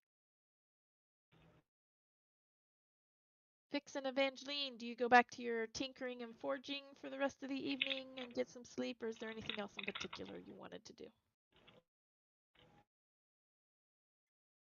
I'll stop and have a drink before I go on forge. Okay. Or not forge, but tinker. I would. I'd actually go back to my room and everything, and I would start packing things up so I don't have to worry about it in the morning, and start doing prayers and cleric-y type stuff. You're gonna be a cleric. I I would am a ask the cleric. barkeep if he's ever heard of a drink called the Kiss. The barkeep will no. Good. Oh. All right.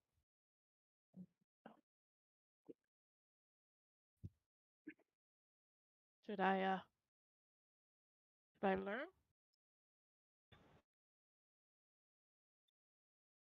If you can figure out how to make it, yeah. I don't know anything about it.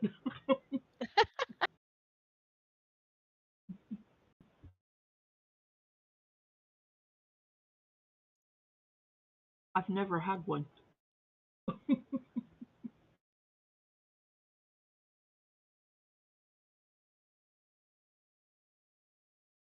Well, I'll start looking into that and see what I can do. Very well. All right then.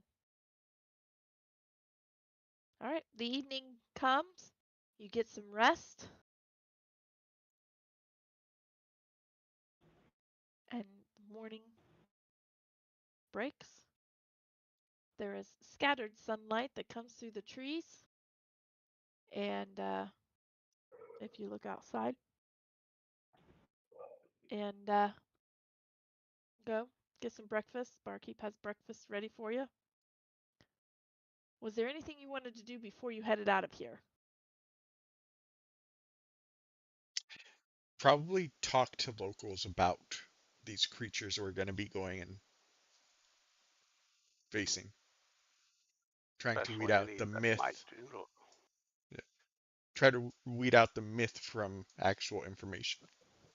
Yeah, any that would do long haul commerce Right. through the area that this would be blocking. Okay.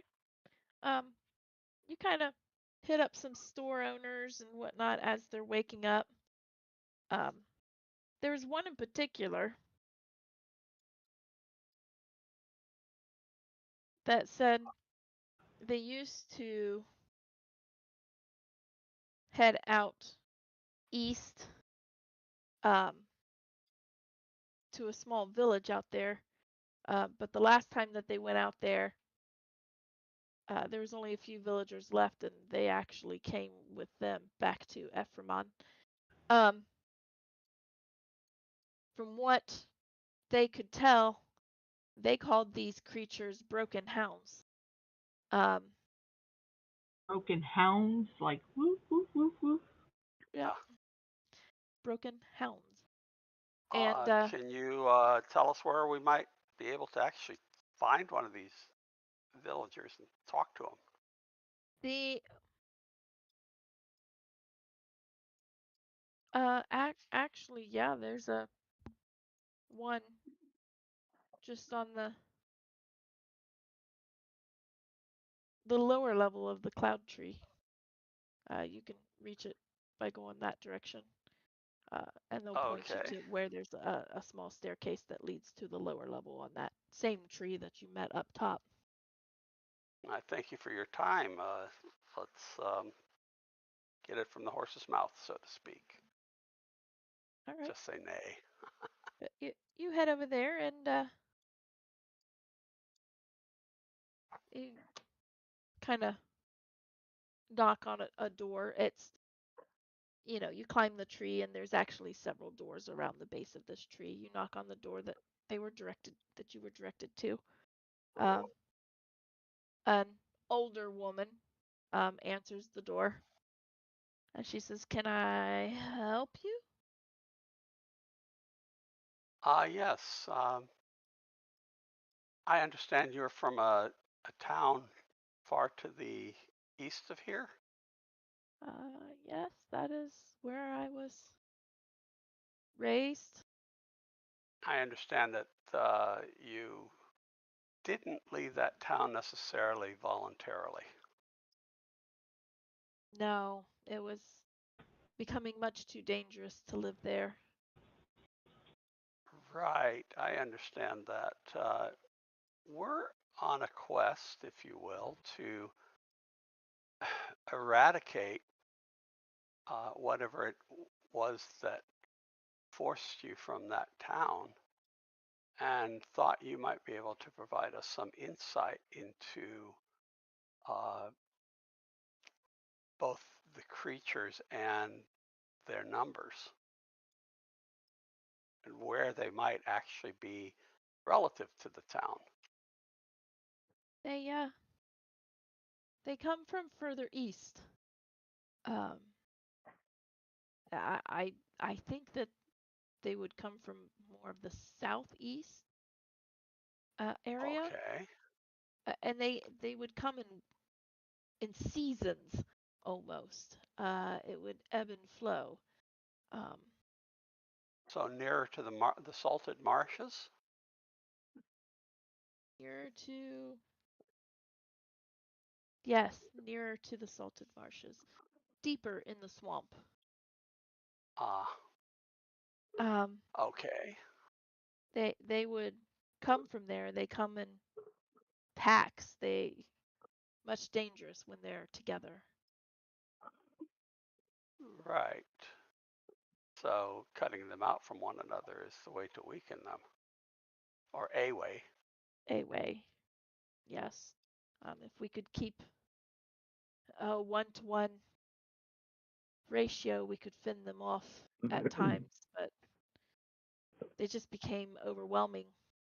And before long, we occasionally saw a rider. That's when we decided it was enough. We could no longer stay. As if someone was controlling them? Someone was using them, at least, as a beast of burden of some kind. Was there anyone that had a beef with your village? Anyone who wanted to have it for their own? No, I don't know. There's no way. I mean, there wasn't much left by the time we left. Yeah, but before that point, maybe there was. Oh no, we were just a small village. Okay. We made our income by collecting some things from the swamp for the rest of the forest, but you know, when the swamp becomes too dangerous, we can't do that. Understood. Okay, well, that's a lot of good information. I will have to see how it will help us. I'm sure it will. And we will see what we can do to return the land to the condition it should be. That would be. Should you want to return there, hopefully that will be a good outcome. That would be a dream come true. I would have never thought it possible. Well, should we be able to accomplish this task, we will relay information to you to let you know, and then you can let your people know. Yeah, that would be fantastic. Well, I bid you good day, lady, and we shall take our leave and go see what we can do about this problem. Of course. Blessings of the fall green be upon you. Appreciated.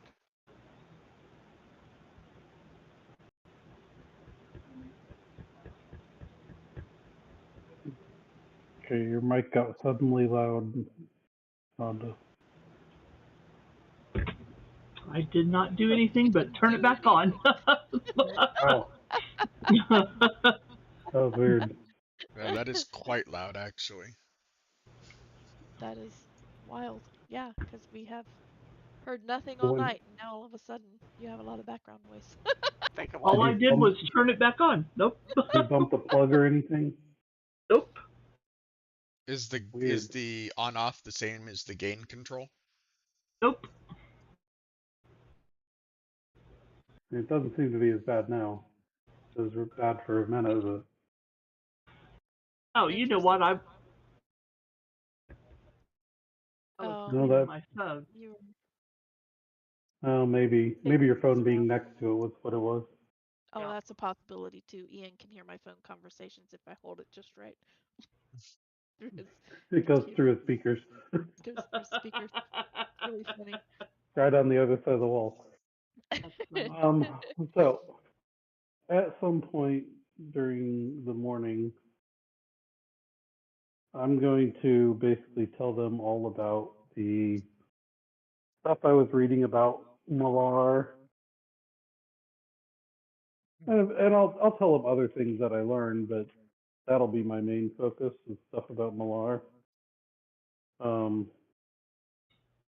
So, wait, Malar is. So you learned about two deities. They're Felgreen and Malar.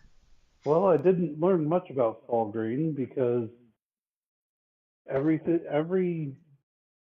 single mention seemed to be nearly identical, as though there were things there before that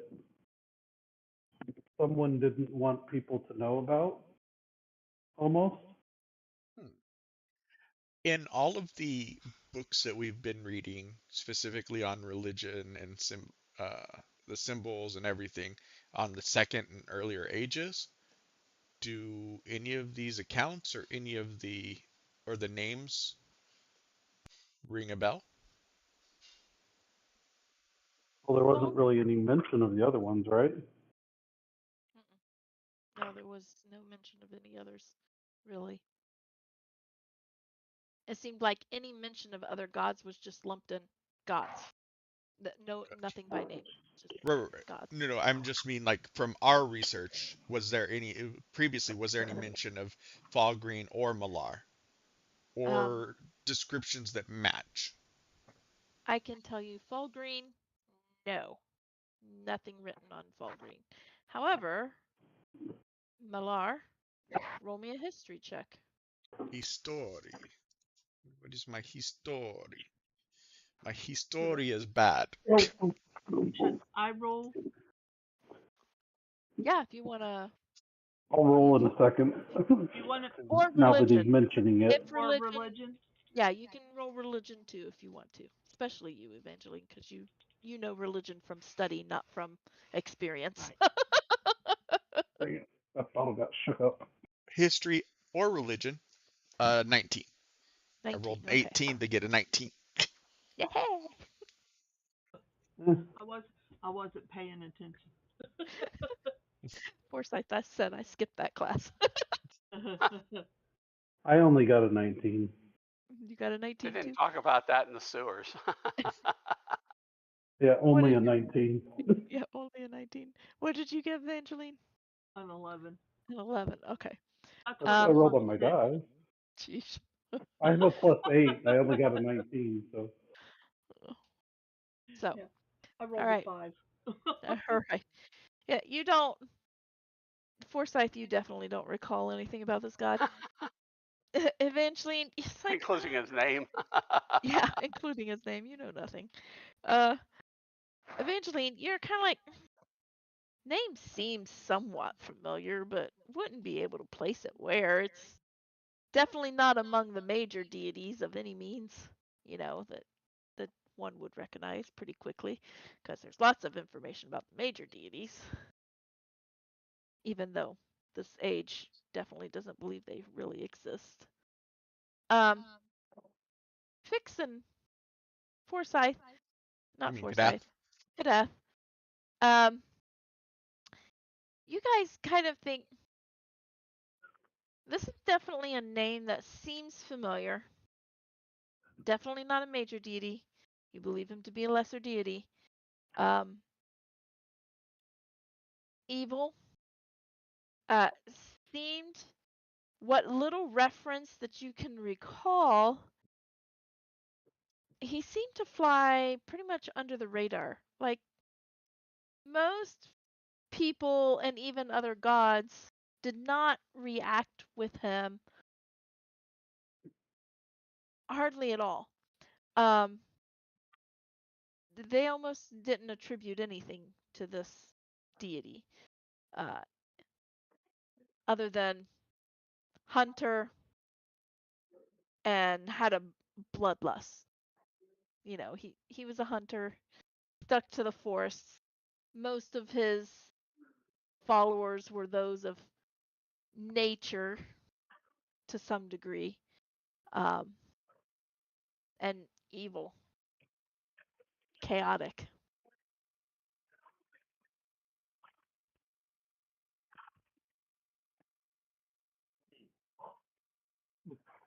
So he is mentioned in other places, just not a lot. Right? Like you're pulling from the deep recesses of your mind here. Like I think it was somewhat mentioned in this one book on the last chapter in the third paragraph, and that was about the only place. Like, really, Like he's mentioned in passing just because he exists. right? not because anybody actually cares about him.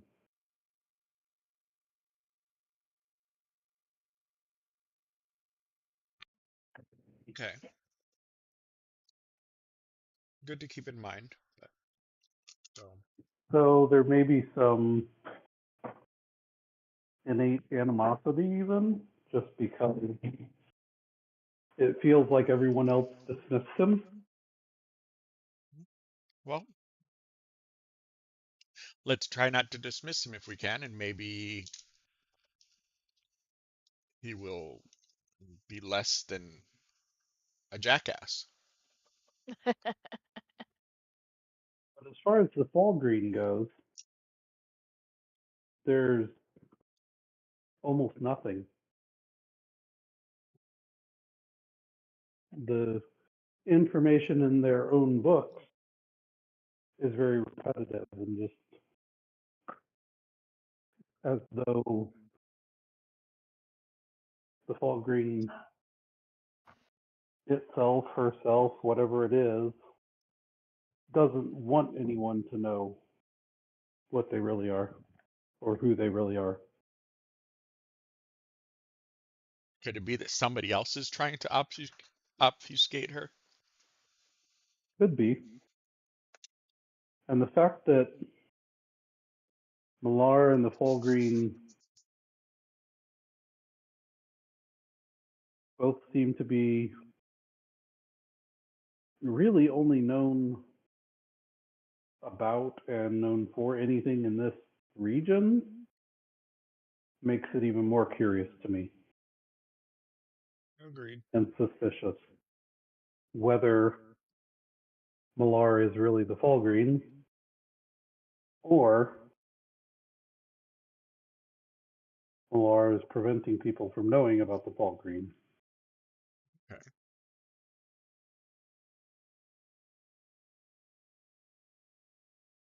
That's my initial thoughts, anyways. I guess there's only one way to find out. I agree. Shall we go? Well, there are probably multiple ways to find out, but Well, there's only one way that I'm interested in at the moment because I have a date to get to. probably a month from now. But yeah, It's good to have motivation. Oh, when I you said didn't we were exactly good, set a time for that date, right? well, More of a when we get soo- back. sooner the better.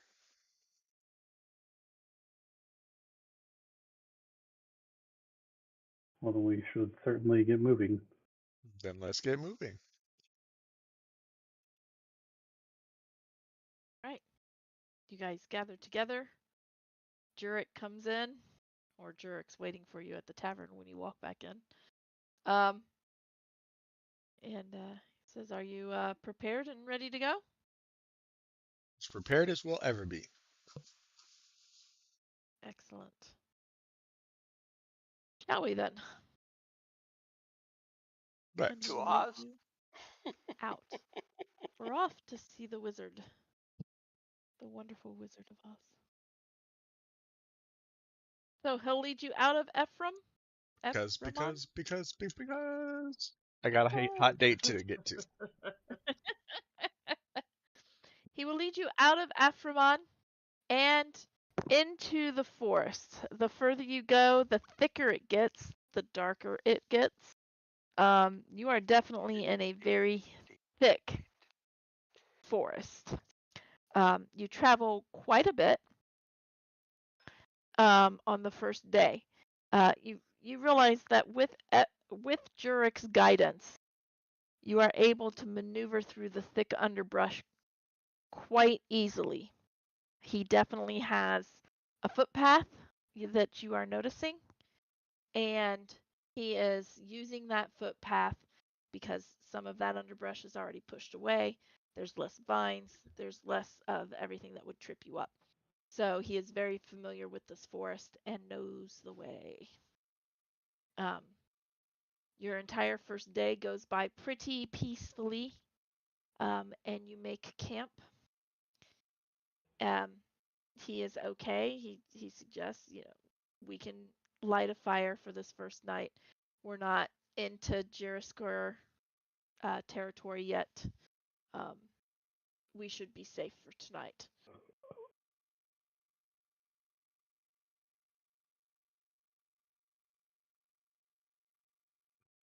Okay.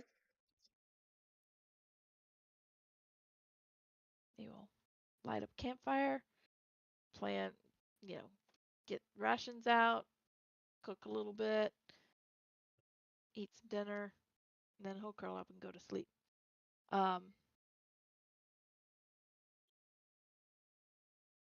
You'll I get suggest we set up watches. Yeah. Okay, you can Sounds good. set up watches. If it's not necessary, then it's not necessary, but Well, Juriskar, Jurek, wow, named that too close. Jurek, it doesn't seem concerned. He's like, we'll probably be fine. But by all means, set up watches. You never know what's out here. But I think we're still too close to Ephraimon to be concerned about anything of real note. I'd rather not wake up being eaten, so. Valid. Fair point. So who's taking watch? I'll take first watch. That way I can do a little bit of foraging before everyone actually falls to sleep. I'll take a watch. Doesn't matter what one. Okay. I'll take someone's watch. I mean, That sounds about right. Watch out, Fix. You're the only one that keeps time. I might have to get that fireball back.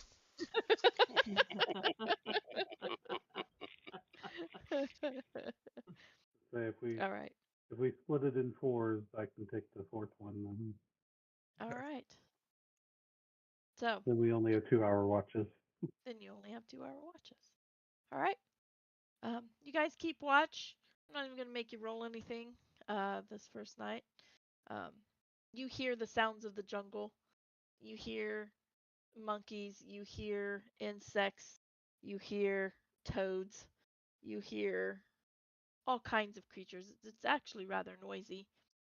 A little bit more noisy than you would expect a forest to be, because this is really more of a jungle at this point.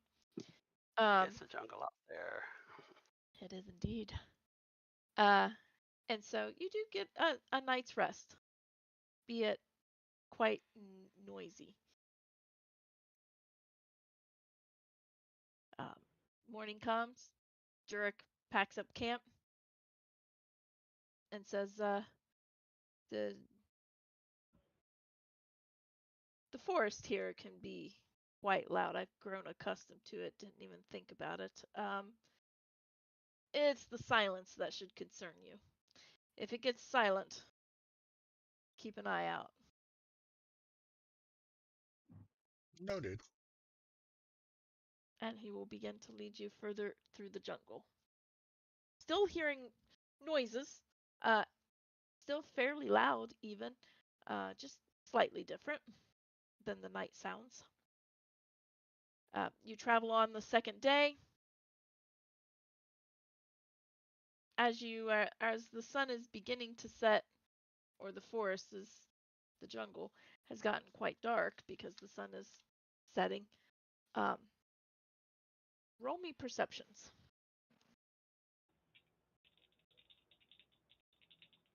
Ooh, Yay! 10. 21. Well, you got double digits. That's always a good sign, right? Yeah, I'm plus 6 and I got 10. I got a 16, which is better than my passive. I'm only +1 and I got a 21. Woot, I'm a woot. plus 0 and I Well, didn't get a 20 nothing. me and Chuck rolled the same starting number, but I ended up at 24. Ooh. All right. Those of you who rolled above a 20 are going to feel the ground shake. Anybody else Jarek, is really this notices natural? it?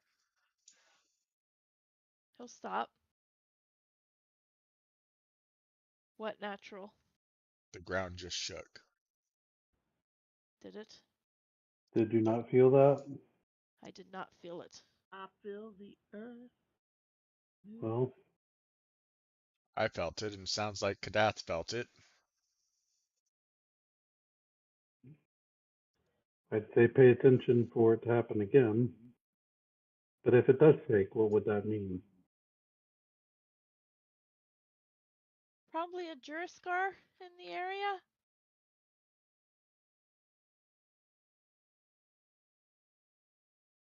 They How are big are these creatures? huge. Hmm. Could be interesting then. Let's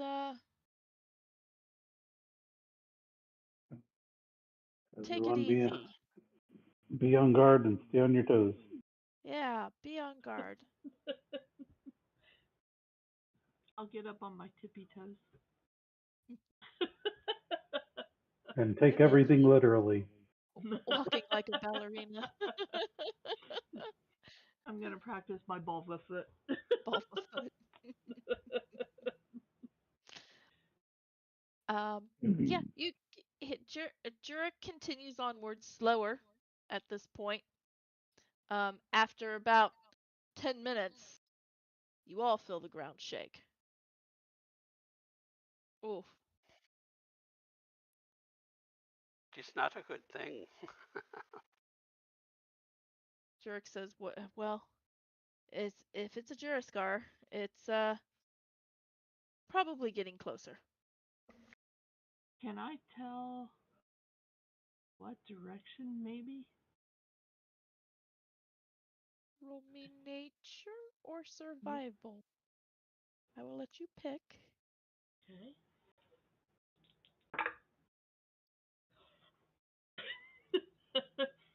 23! 23. It is coming from the north. I will share. This is traveling from the north. You want We're me to go headed look? to the north. We're headed to the east. We can try to go faster east, but it may actually draw its attention. I suggest we just, if that's the case, I think we should just continue at our normal pace. Forsyth, do you want to get up high and take a look? Sure, I'm going to go as an eagle. Something fast with good The eagle's vision. fairly, if I remember. Yeah, an Yeah, eagle they should are. be pretty fast. Yeah, It's an a eagle's giant pretty eagle. quick. Giant eagles are pretty fast. You will Yeah. see when you go up in the air. You are going to see the trees get knocked to the side. They're not actually getting knocked down, but you can see them kind of getting knocked to the side as a gigantic, almost Tyrannosaurus Rex looking creature, but quite colorful actually. It's like pink and white. Is knocking trees aside, looking back and forth.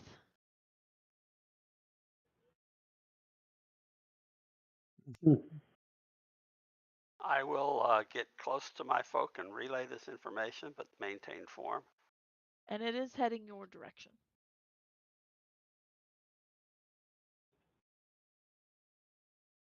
Remind me, are So I these the will. things we're hunting? No, these Okay. are No, this is something different. much larger.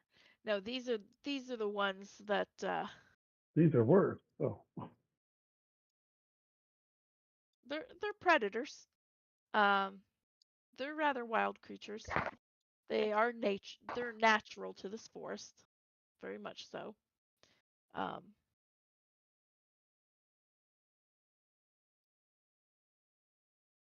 yeah. You relay that information. Right.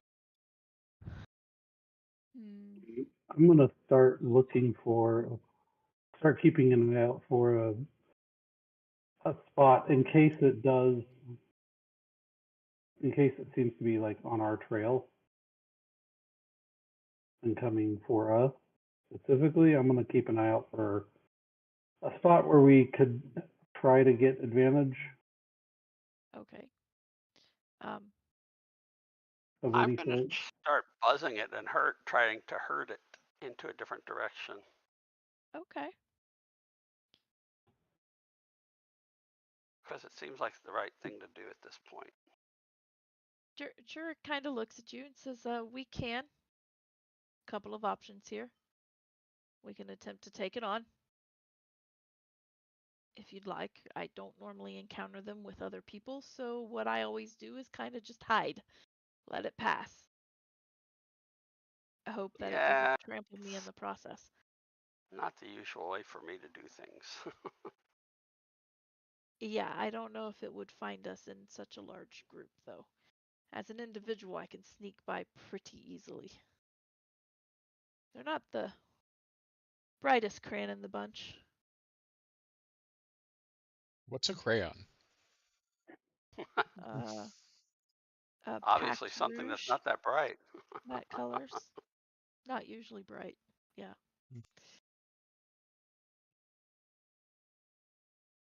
All right, you're gonna try to buzz it.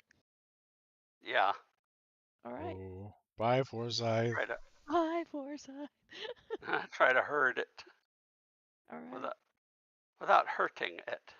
You're gonna give it the typical bird attack of warning that says, "Get Yeah, away from here. My nest is close." loud. All right. Um, roll me because you are a giant eagle. So Yep. roll me an attack. Okay. Let's see, what's his plus to attack? He's got multi-attack. We'll go with the talons. So it's +5. Aha! I missed. I got a 1. Oh yeah, that's a miss. Let's see. But then I wasn't trying to hit him anyway, so You No, slam into it. Oh. you were trying to you I was brush just him trying to up buzz with him. the wing. You buzz him.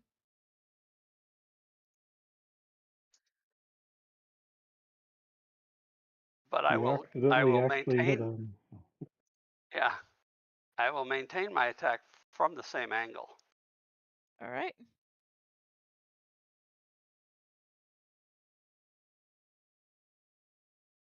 He will swing around to attempt to bite you, but being that it's not a complete attack, I failed at hitting you. And right Naturally. now it's I mean, just kind of swatting a fly almost to him. right. Fly swatting. Shoo fly. But Shoo fly. did it get him to change angles? Not yet. Roll me in another attack. Okay, hopefully this is a little bit more successful. 18. 18. Oh, Yeah, that 23 make that. That's 23. 23. Yeah, that will attack. That will hit. You can go ahead and roll your damage. Okay, let me see what the damage on this thing is. Talons, 2 plus 3, 12 points. Okay. Yeah, he attempts to retaliate. You fly out of his range before he has a chance to retaliate. And taking on that damage, he begins to move away. I You will begin stay to change his behind. course. I will stay behind and I will just keep squawking. All right. It's going to start moving that direction, moving an opposite direction. You figure probably the flight gave you an advantage. He knew he would not. He can't reach you in the air. So he's looking for other prey.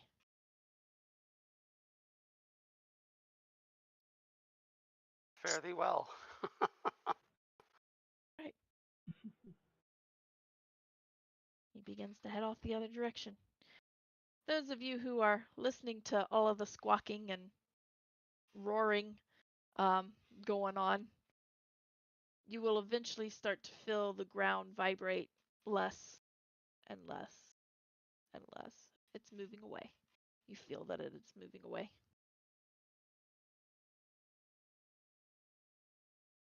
Sometimes I have a good idea. It's a good idea. Good job, Forsyth. Squawk. Squawk. All right. Jerk says, well, we avoided that. That's probably a good thing. I don't want to get caught in its mouth. Easier to chase him off than to even try hiding from him. Well, if we can.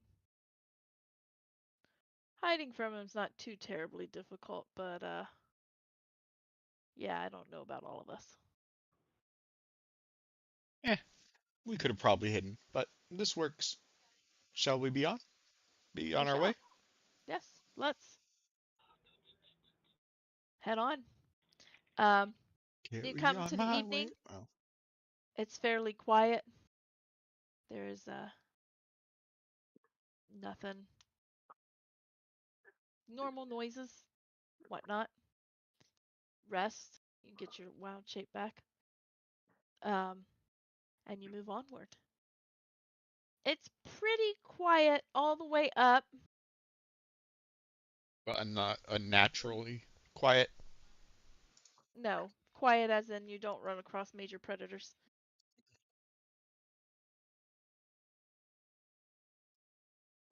Until about the fourth day. You can tell that Jurek's getting a little nervous. You are hitting softer ground. You're not quite in the swamps, but you are hitting softer ground. And you hear a howl.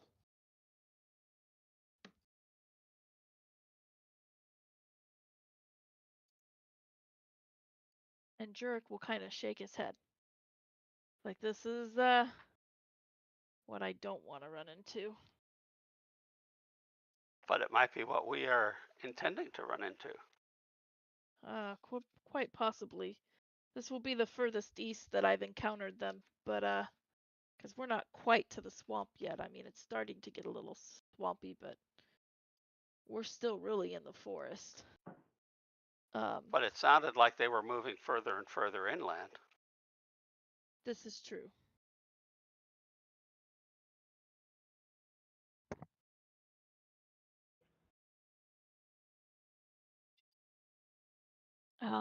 Well, I have a feeling that we're not going to be able to avoid them.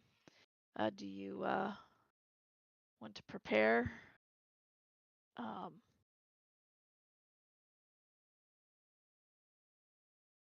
How does you suggest we prepare? I have no idea. Watch your backs. Absolutely. If it does come to combat, Jurek, how can we keep you safe? Can you keep yourself safe? Oh, I can keep myself pretty safe. In other words, you're going to hide. No, I won't hide. I'll be here. I'll be It's not fighting. a problem if you do. Ah. I mean, we're fully capable of taking care of most any threat. We took on this job. It is our duty. But if you would like to fight at our side, hey, welcome to the party.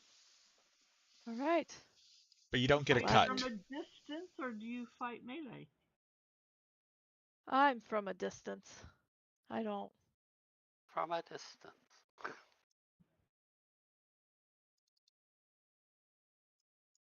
I don't get in there real close. Matter of fact, I prefer to be up in a tree. Well, feel free to get up in a tree then.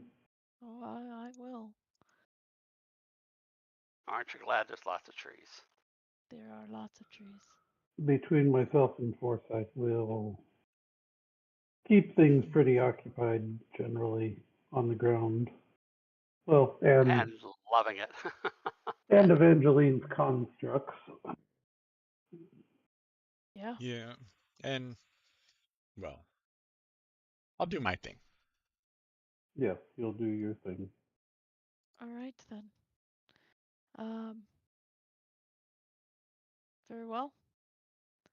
Let's that is not what I wanted. Let us do this then. I am just going to use this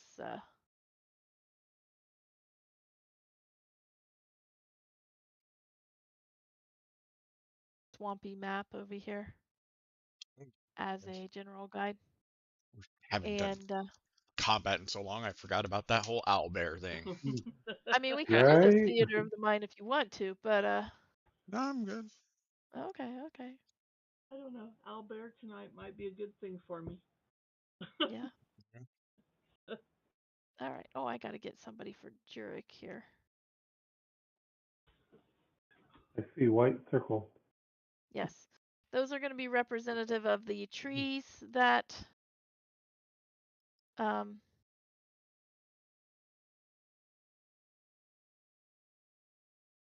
for crying out loud. I don't know what I did with my stuff. That seems to be a family thing. What? I don't know anybody else that says that as much as our family says that. What? For crying, Crying out loud. This Well, is true. if you say it in our family, there's always going to be someone that's going to wah. Well. All right, I'm going to use that as Jurek. All right. Jurek is going to climb up in a tree and be about there. You guys can place yourselves wherever. What direction are they coming from? They seem to be coming from the east or the right-hand side of this little map. Crab?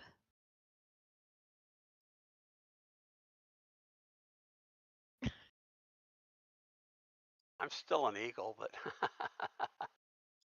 Oh, how big is an eagle? giant. It's Is it large? large. Okay, well, I mean, I can use the bear for now. you can use the bear. Yeah, use the bear for now. I need to get some of your other shapes in here.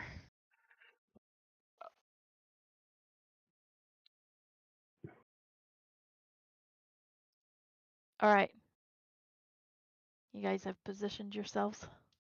Yep, and as we're positioning Close enough. ourselves, I will cast Armor of Agathis. All right. Agatha loves her armor. You know what? I will too. I don't know if I'm hitting them in the...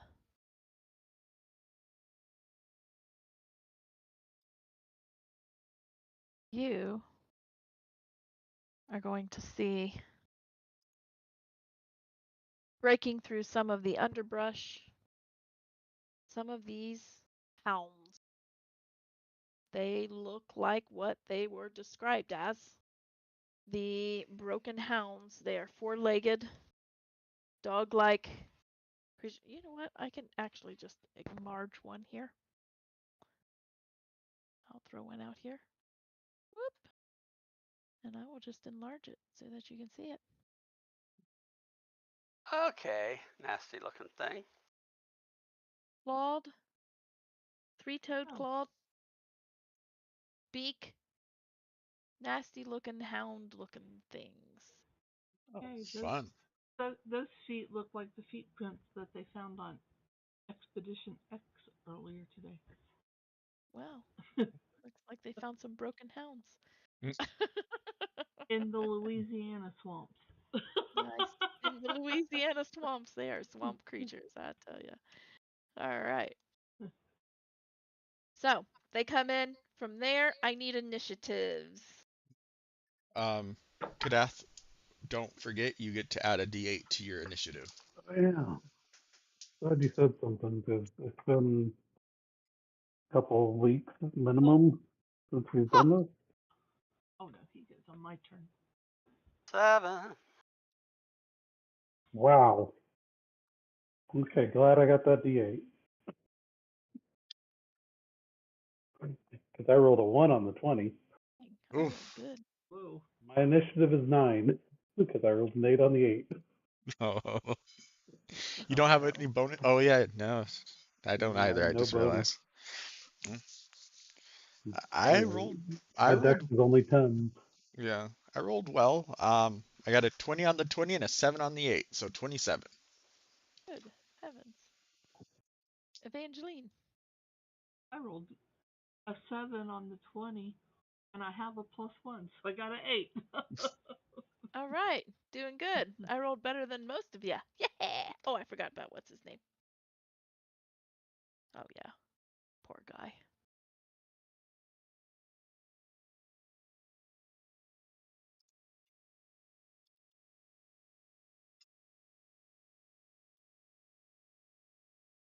Oh, I will make him. I will make you a 10, Kadeth. Okay. There you go. I mean, he might have a higher dex than you, but that's okay. I'd rather players My go dex, first as opposed to NPCs. my dex is a 10, so Okay. Yeah, he's got a higher dex, but that's okay. All right. We're going to start the top of this round with Fix.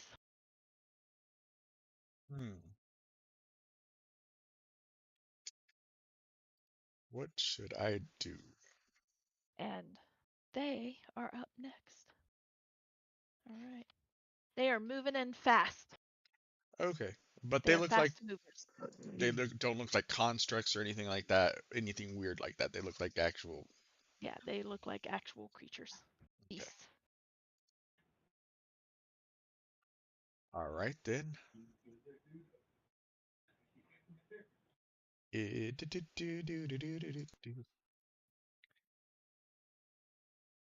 what's my range on that spell?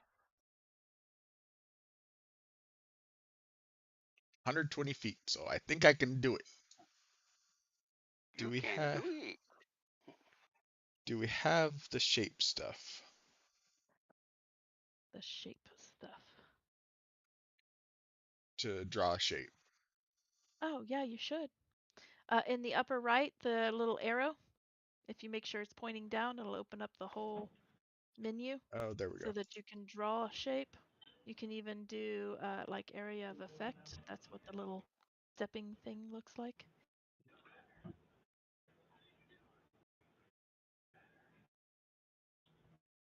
I need wisdom saving throws. No, they're not very wise. Why are you hitting me where it counts? Although I rolled really good. Because that's what you're supposed to do. What's my Extort, DC? extort the weakness. Your DC is 16. Okay, so far one saved. Two saved.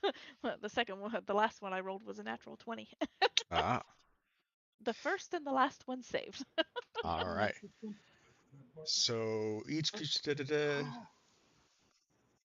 the creatures are charmed for the duration. While charmed by this spell, the creatures are incapacitated and have a speed of 0. Good heavens, what was this? They're going Hypnotic nowhere. pattern. Oh, jeez.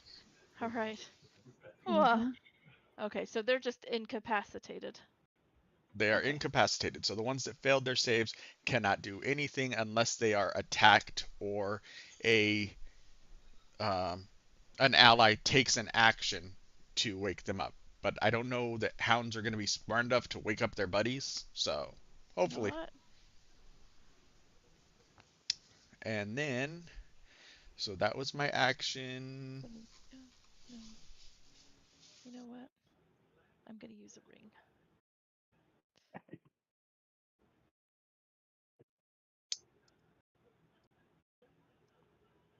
And then I will 5, 10. I will back up a bit. All yours, Kadeth. All right. So Well, I would probably come to 3 of right here. those are not going to move. They're kind of standing there, kind of shaking their heads. They're bedazzled. The others, however, this one's going to move up here.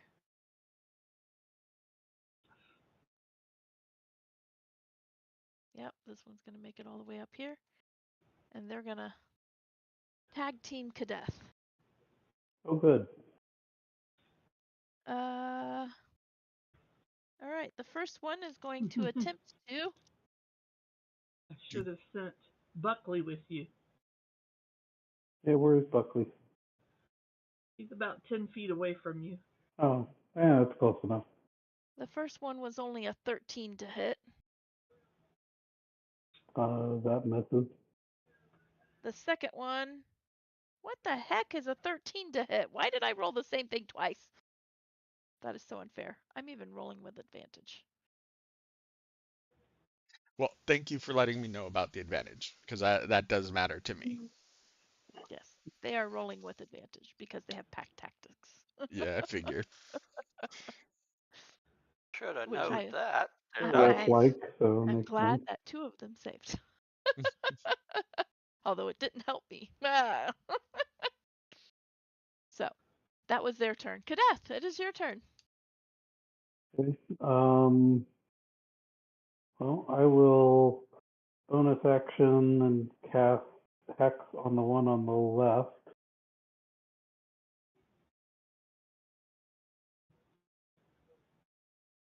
And then I will swing at it.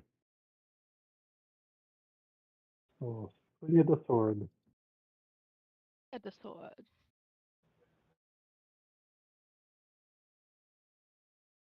That's a 24 to hit 24 will hit. with a whopping.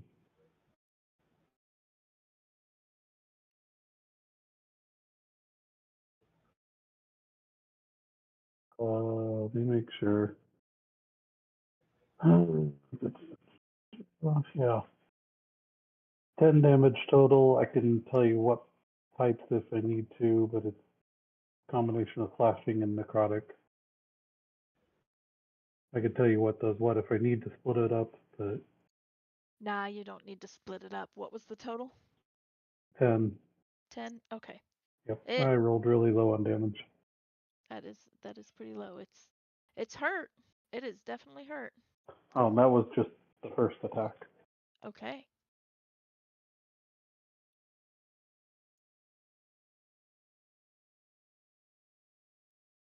Oh, and it has disability on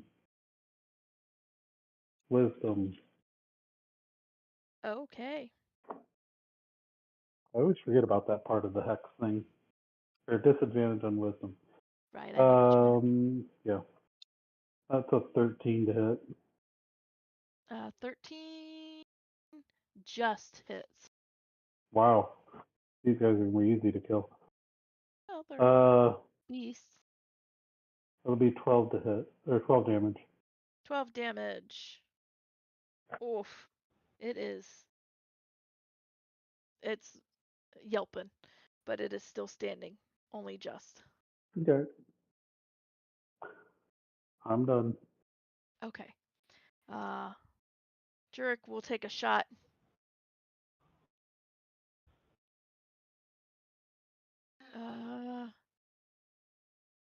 He's a little nervous about it. He kind of wants to shoot at one of those in the back. I would have told the group not to shoot the ones in the pattern, Okay. because if they take damage, they wake up. Yeah. That's why he was like, I don't know. Don't shoot them. All right, he will attempt to shoot. Save Kadath, even though he doesn't really need to be Save saved. Kadeth. Yeah, Jurek is going. I don't know that Hit he me needs from what? saving, They can't but hit me. okay. He shoots and he misses. And I'll do more damage if they do hit me. I'll do more damage Oh, with he my might have hit Arbor with of his second Agathis arrow. than I do with my sword.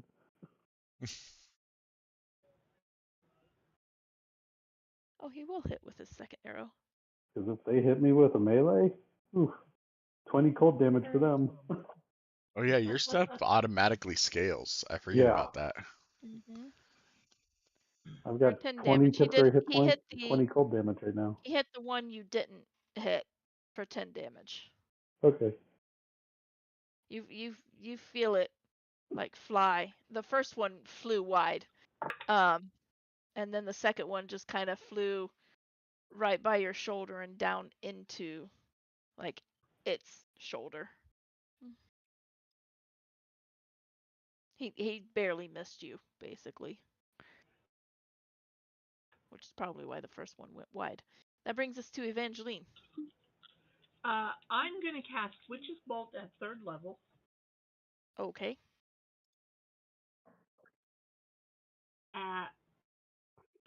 Of the two that are next to Kadath, Yes. is the top one or the bottom one got the hex on it? The top one has the hex on it. Okay, I'll shoot at the bottom one. Okay. Oh, that was a 26 to hit, sorry. Yeah. Yes, that hits. That would be 27 points of lightning damage.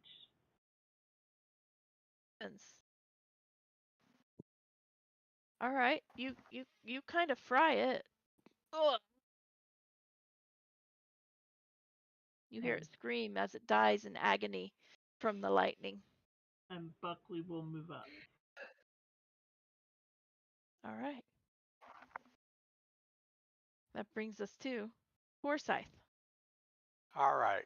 Which ones don't I attack? The ones in the square. In the square. Okay, so the hexed one here. All right, I will move over to here. I will claw. I will bite and claw. All right. Bite first.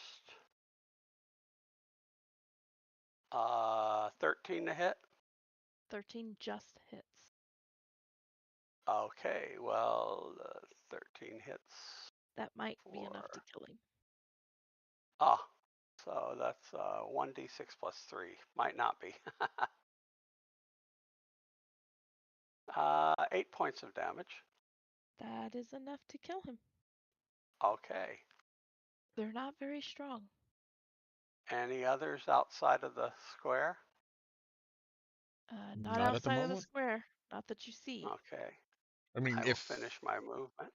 if I have we're 80 done with those movement. ones, we can start, attacking the ones in the square. But just once they're Right. attacked, they start waking up.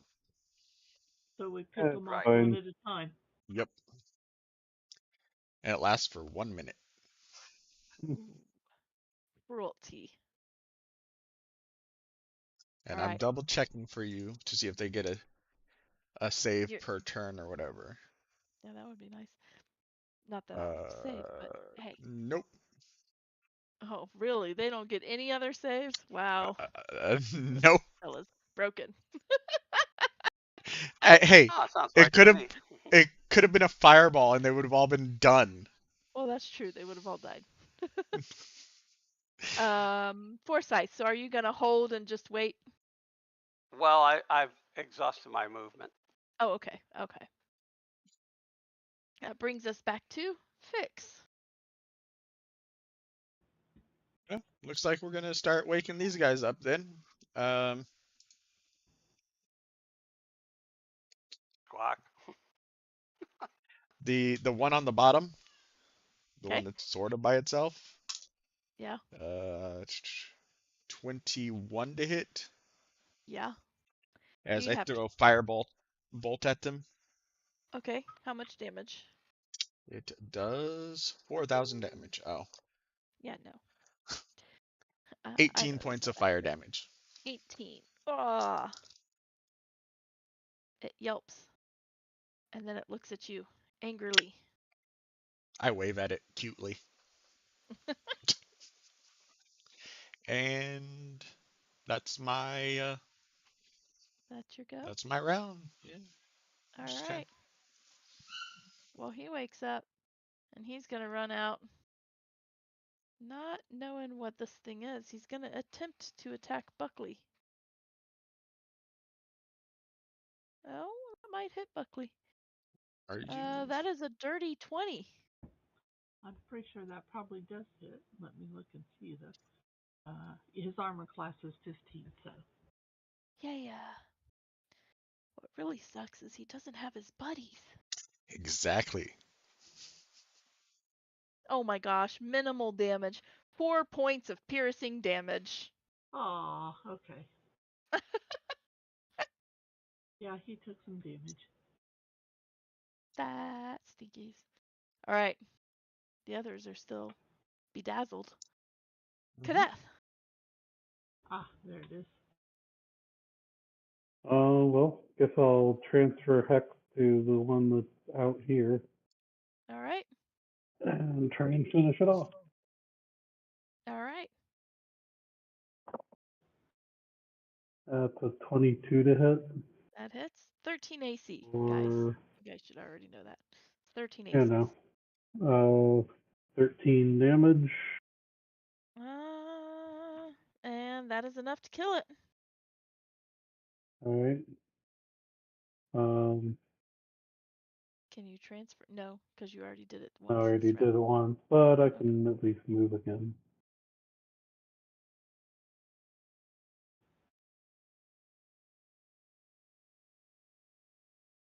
All right. If And I'll Kadeth go goes ahead into and the swing it. area affected, is it still being affected? No, it's the Okay. one-time thing. I can actually, I'll Okay. delete that if I can. I just wanted to double check. You can. You should be And able to click I'll on it. attack the one that's right there. All right. And it's a hit, like 24. Oh, yeah. And 12 damage. 12 damage. All right. It gets angry. And it kind of growls really weirdly at you. Let's see. Jurek is going to attempt to hit it. Shoot an arrow. Oh, yeah. He's going to hit it. I shot an arrow into the air. It fell to earth. For I know like not minimum where. damage again. Like 9 points of damage. Yeah, it's still standing. He didn't do enough damage. I am rolling really, really low on these dice. Evangeline. Okay. Because we put a hex on them. Yeah, I guess. I put a hex on you. And okay, now I got that song stuck in my head. I put a spell on you. Yeah.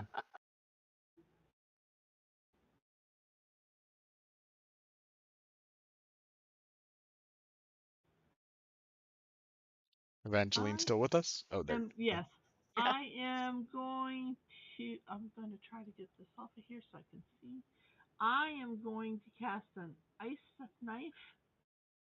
Okay. Ice Yep. knife. Roll your attack. Second level.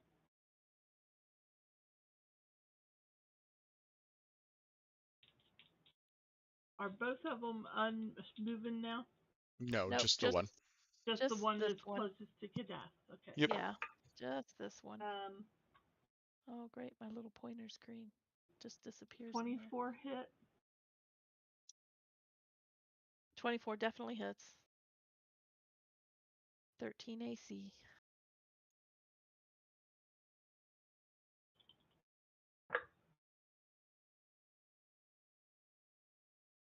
For 8 points of piercing damage.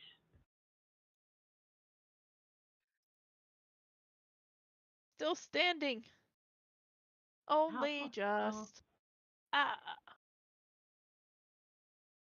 How do I measure my distance there? There should be a little triangle that if you hover over it, it says measure. Oh, did you find it already? I did, and I looked, and he's going to go up here. Okay. Going to take his movement, move up to Kadeth, and he's going to attack. Attack. Tisket attack. Oh, wait a minute. I'm throwing dice all over my. Yellow basket. Okay, a 14 hits. Yep. It's because I got a +6, which would make it a dirty 20. Nice. And okay. For 8 plus 5, 13 points of force damage. And he is a goner. He screams, squawks. It's really a nasty sounding scream. It's a little unnerving. That's why we have to Forsyth. make it stop. Death to you all. Death to you all. Forsyth. Forsyth is going to. I guess there's only the one left to attack. So we're going to bite claw.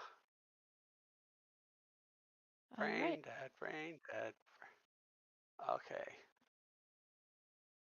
Bite for 21 to hit. Yep. You got it. And 4 whole points of damage. All right. And claw. That's only 10 to hit. That's funny. I didn't want that to be. And that is my my attack. I will hold position.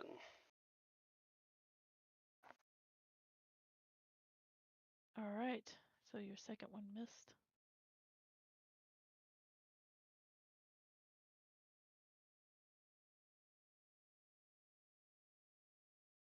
All right. That brings us back to the top with Fix.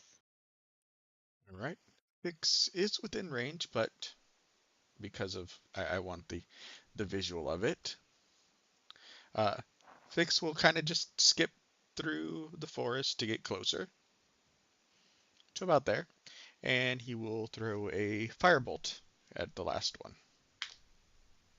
Ooh, that is a natural 20. That is going to hit. That will probably take him out. So base is 20 plus 16, 36. Oh, yes, that will take him out. He's been taken out. And then I will look around to see if there are any other threats. You do not see any other threats.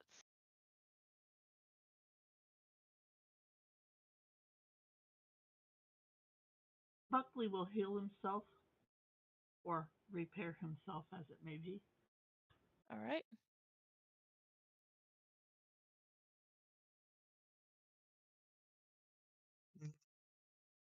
Jurek will climb down out of the trees and rejoin you. Welcome back. Those That weren't so was bad. that was some nice shooting you did. Well, I have to be able to shoot around trees and all of that stuff, so shooting around you all isn't much different. Except every We now and move. then you guys move. Sorry about That's the near graze there, Kadeth. Ah, it is what it is. You missed me. That was the important part. That I did. right. I'll look them over, see if there's anything interesting about them, on them, any jewelry, any like a collar or anything like that. Nope. They are fleshy. They don't even have much hair. Very fine, coarse hair that's extremely thin. But they're mostly like leathery skin, taunt across the muscles. The beak, their eyes look sunken in. They are now clouded over. Um, Their claws, their three-toed claws are odd. There's no like back toe per se. They're just the three toes that are really long claws. Um, the claws themselves are probably 3 to 4 inches.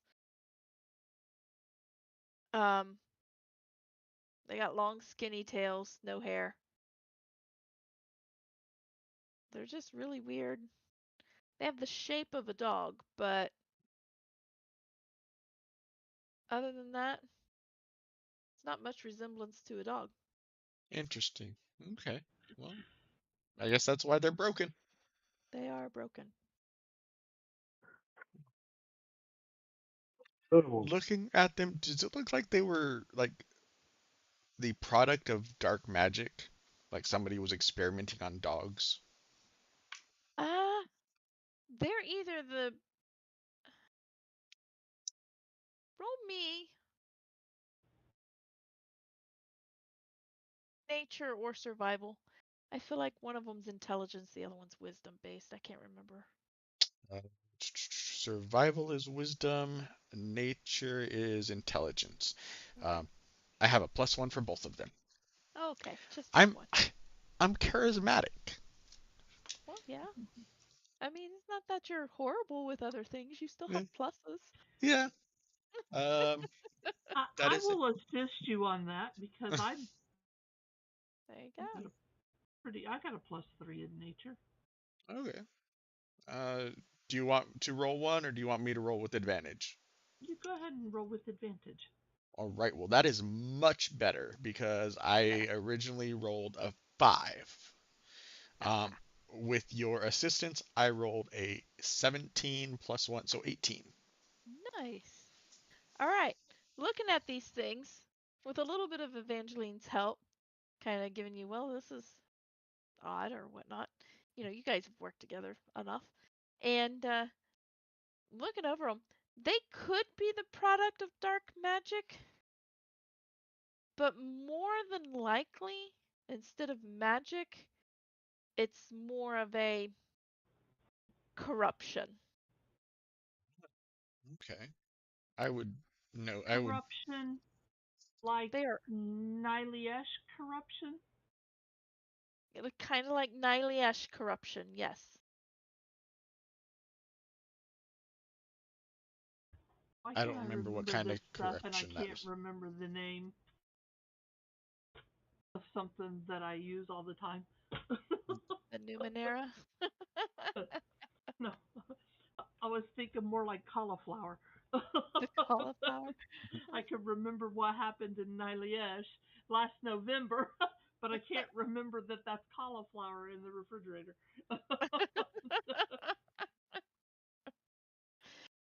Oh man.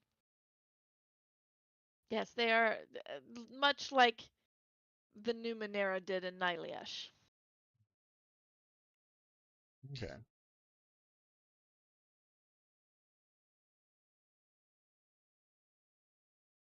All right. Well, in that case, I say we continue. Before we Right. continue, I'm going to pull like a little bottle out and I'm going to take a little sample of their hair and their skin and their flesh. All right. You take some samples Yes. to look at later. All right. You collect some samples and you begin to head onward. Jurek will continue to lead you for another couple days. It seems pretty quiet. And as the third day, about midday, you start to actually run into some swamp. And Jurek says, well, this is the edge of the swamp. This is where I going to leave you. Um, best of luck and blessings of the Fallgreen be with you. I will Thank you. thank him for his assistance. Oh, Absolutely. by the way, something I Yes. probably should have done. What was the name of the beautiful woman that I'm going to have a date with? Oh, Did it matter? Eventually. That is Lady Zybella. Lady Zybella. Lady Zybella. Well, please let her know that I look forward to our date. I will indeed.